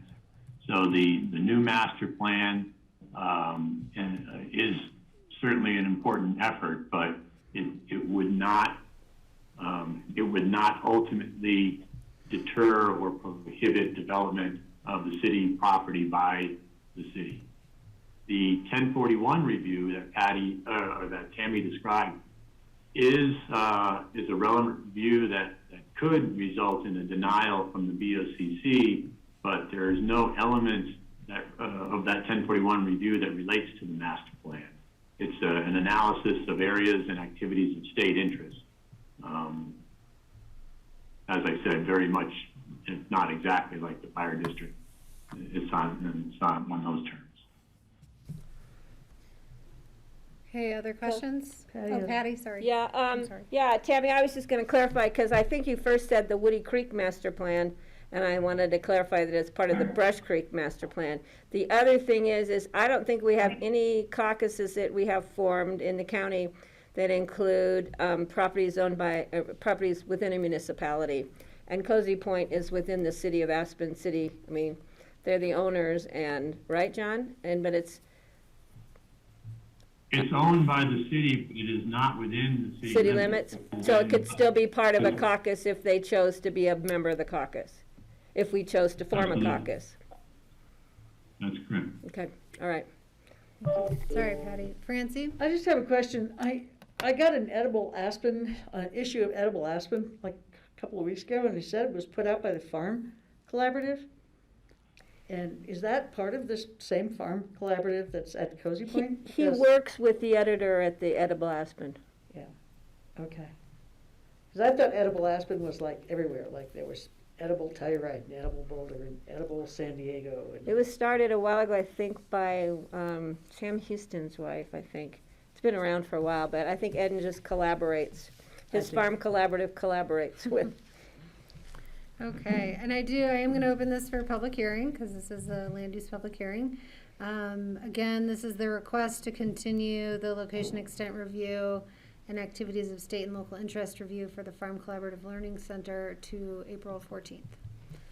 I'm seeing no one join us yet. We'll give it a few seconds.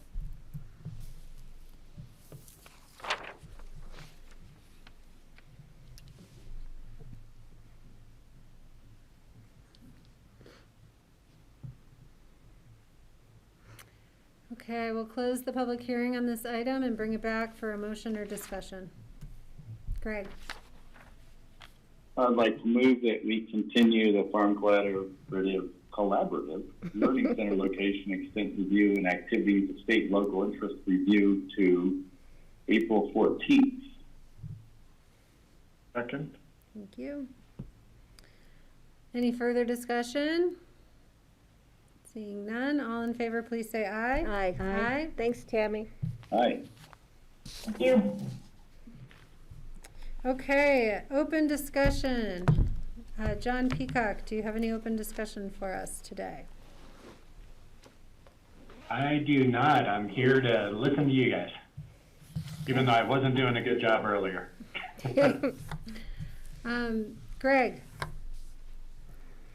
Yeah, just as it occurred to me, I know John Neely, I don't know, we did want to discuss the IGA with WAPA, and I think you wanted, I don't know if you wanted to have an off-camera discussion with me on that, or if it's something to the board, just regarding how that's going. I don't want to be the one slowing that down or tying it up or hindering it, but I wasn't sure where we were with it. Actually, I'm still waiting for a response from the last communication about a few weeks ago now. I was just reaching out to you, Greg, to see if you wanted to talk about it because you are a participant on that board. So I was just anticipating a conversation with you. I'll circle back then with you after we're offline. Francie? When the Bill Fails amendment or change came up about his property, because his daughters want to build houses, I had asked Rye if I could go see the property and if that was a conflict and talk to Bill, and he said it was not. So I did. And I just wanted to let you all know that I spent some time with Bill and walked the property and saw the changes that he wants to make. And so I'm just disclosing that. And also, he thought, I think, that it was going to come up and be fully discussed at the joint meeting with OST, but we didn't even get a packet on it that day, did we? There was a paragraph included. Yeah, but there was not a whole packet of maps and stuff. No. So is that coming up at some point, John? John Peacock? Are you asking me, Nancy? Or either of you, I don't care. I don't know. I'm not sure what the future agenda shows for that. I didn't see it anywhere when Well, we were it's looking amendment to their master plan, their open space master plan. So I don't know if it can be done administratively or come back to the BOCC. Kelly, you haven't heard anything, have you? So. I thought Dale said, but we would be seeing it or something like that. It depends on who approves amendments to those master plans. Yeah, so the open space master plans are generally approved by the Open Space Board. Open Space does bring plans back for board review. Francie, I don't know when that's coming back. Okay. I need to talk to Gary on that. Okay, thanks. Other items for open discussion? Francie, Sorry. I'm sorry. Francie, I appreciate the disclosure of your conversation and site visit with Bill and the Bales family, but the open discussion time of a meeting doesn't really preserve a record that's associated with that particular item or decision-making process. So if you could try to remember to mention that at the time that item is scheduled for review, that would make the record more complete. Okay. Thanks. Patty? Yeah, John Peacock, are you still available this Friday for Kelly's and our agenda meeting? Because I know you're going out of town. Yeah, Phyllis was going to cover that, but it is looking like with the potential weather that I will be here. So we're going to look at the weather today and see if we're going to be on the road or not. Okay, because we were going to hold that in person. Remember, we talked about that? Right. And I verified that where we were going to hold it will be open to the public. I thought it might be closed because of FIS, but it's open to the public. Oh, okay. Got it. So I'm thinking 90% I'm going to be there because the snow predictions for the Front Range are kind of ridiculous right now. So like 25 to 30 inches.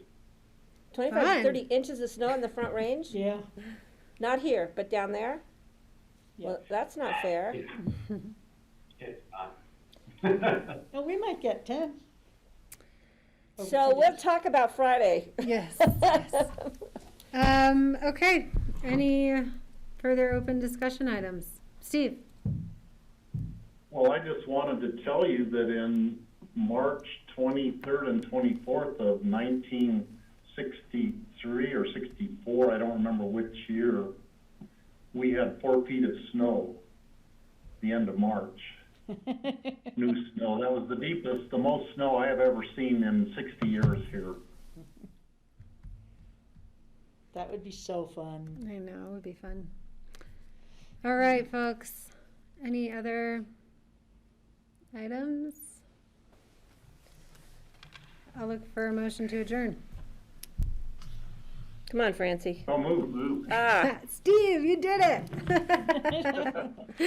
Greg got a second in there. I took on a hard one. Lots of words in the one. Yeah, well, let those guys have the easy ones. All right, folks. Definitely a lighter day than a year ago today. So with that, thinking of you all. Yes. And I'll call the vote. All in favor of adjourning, please say aye. Aye. Aye. I think I was in California when that happened. I wasn't. Okay, boys, I'm hoping to see you next week right here in the same room.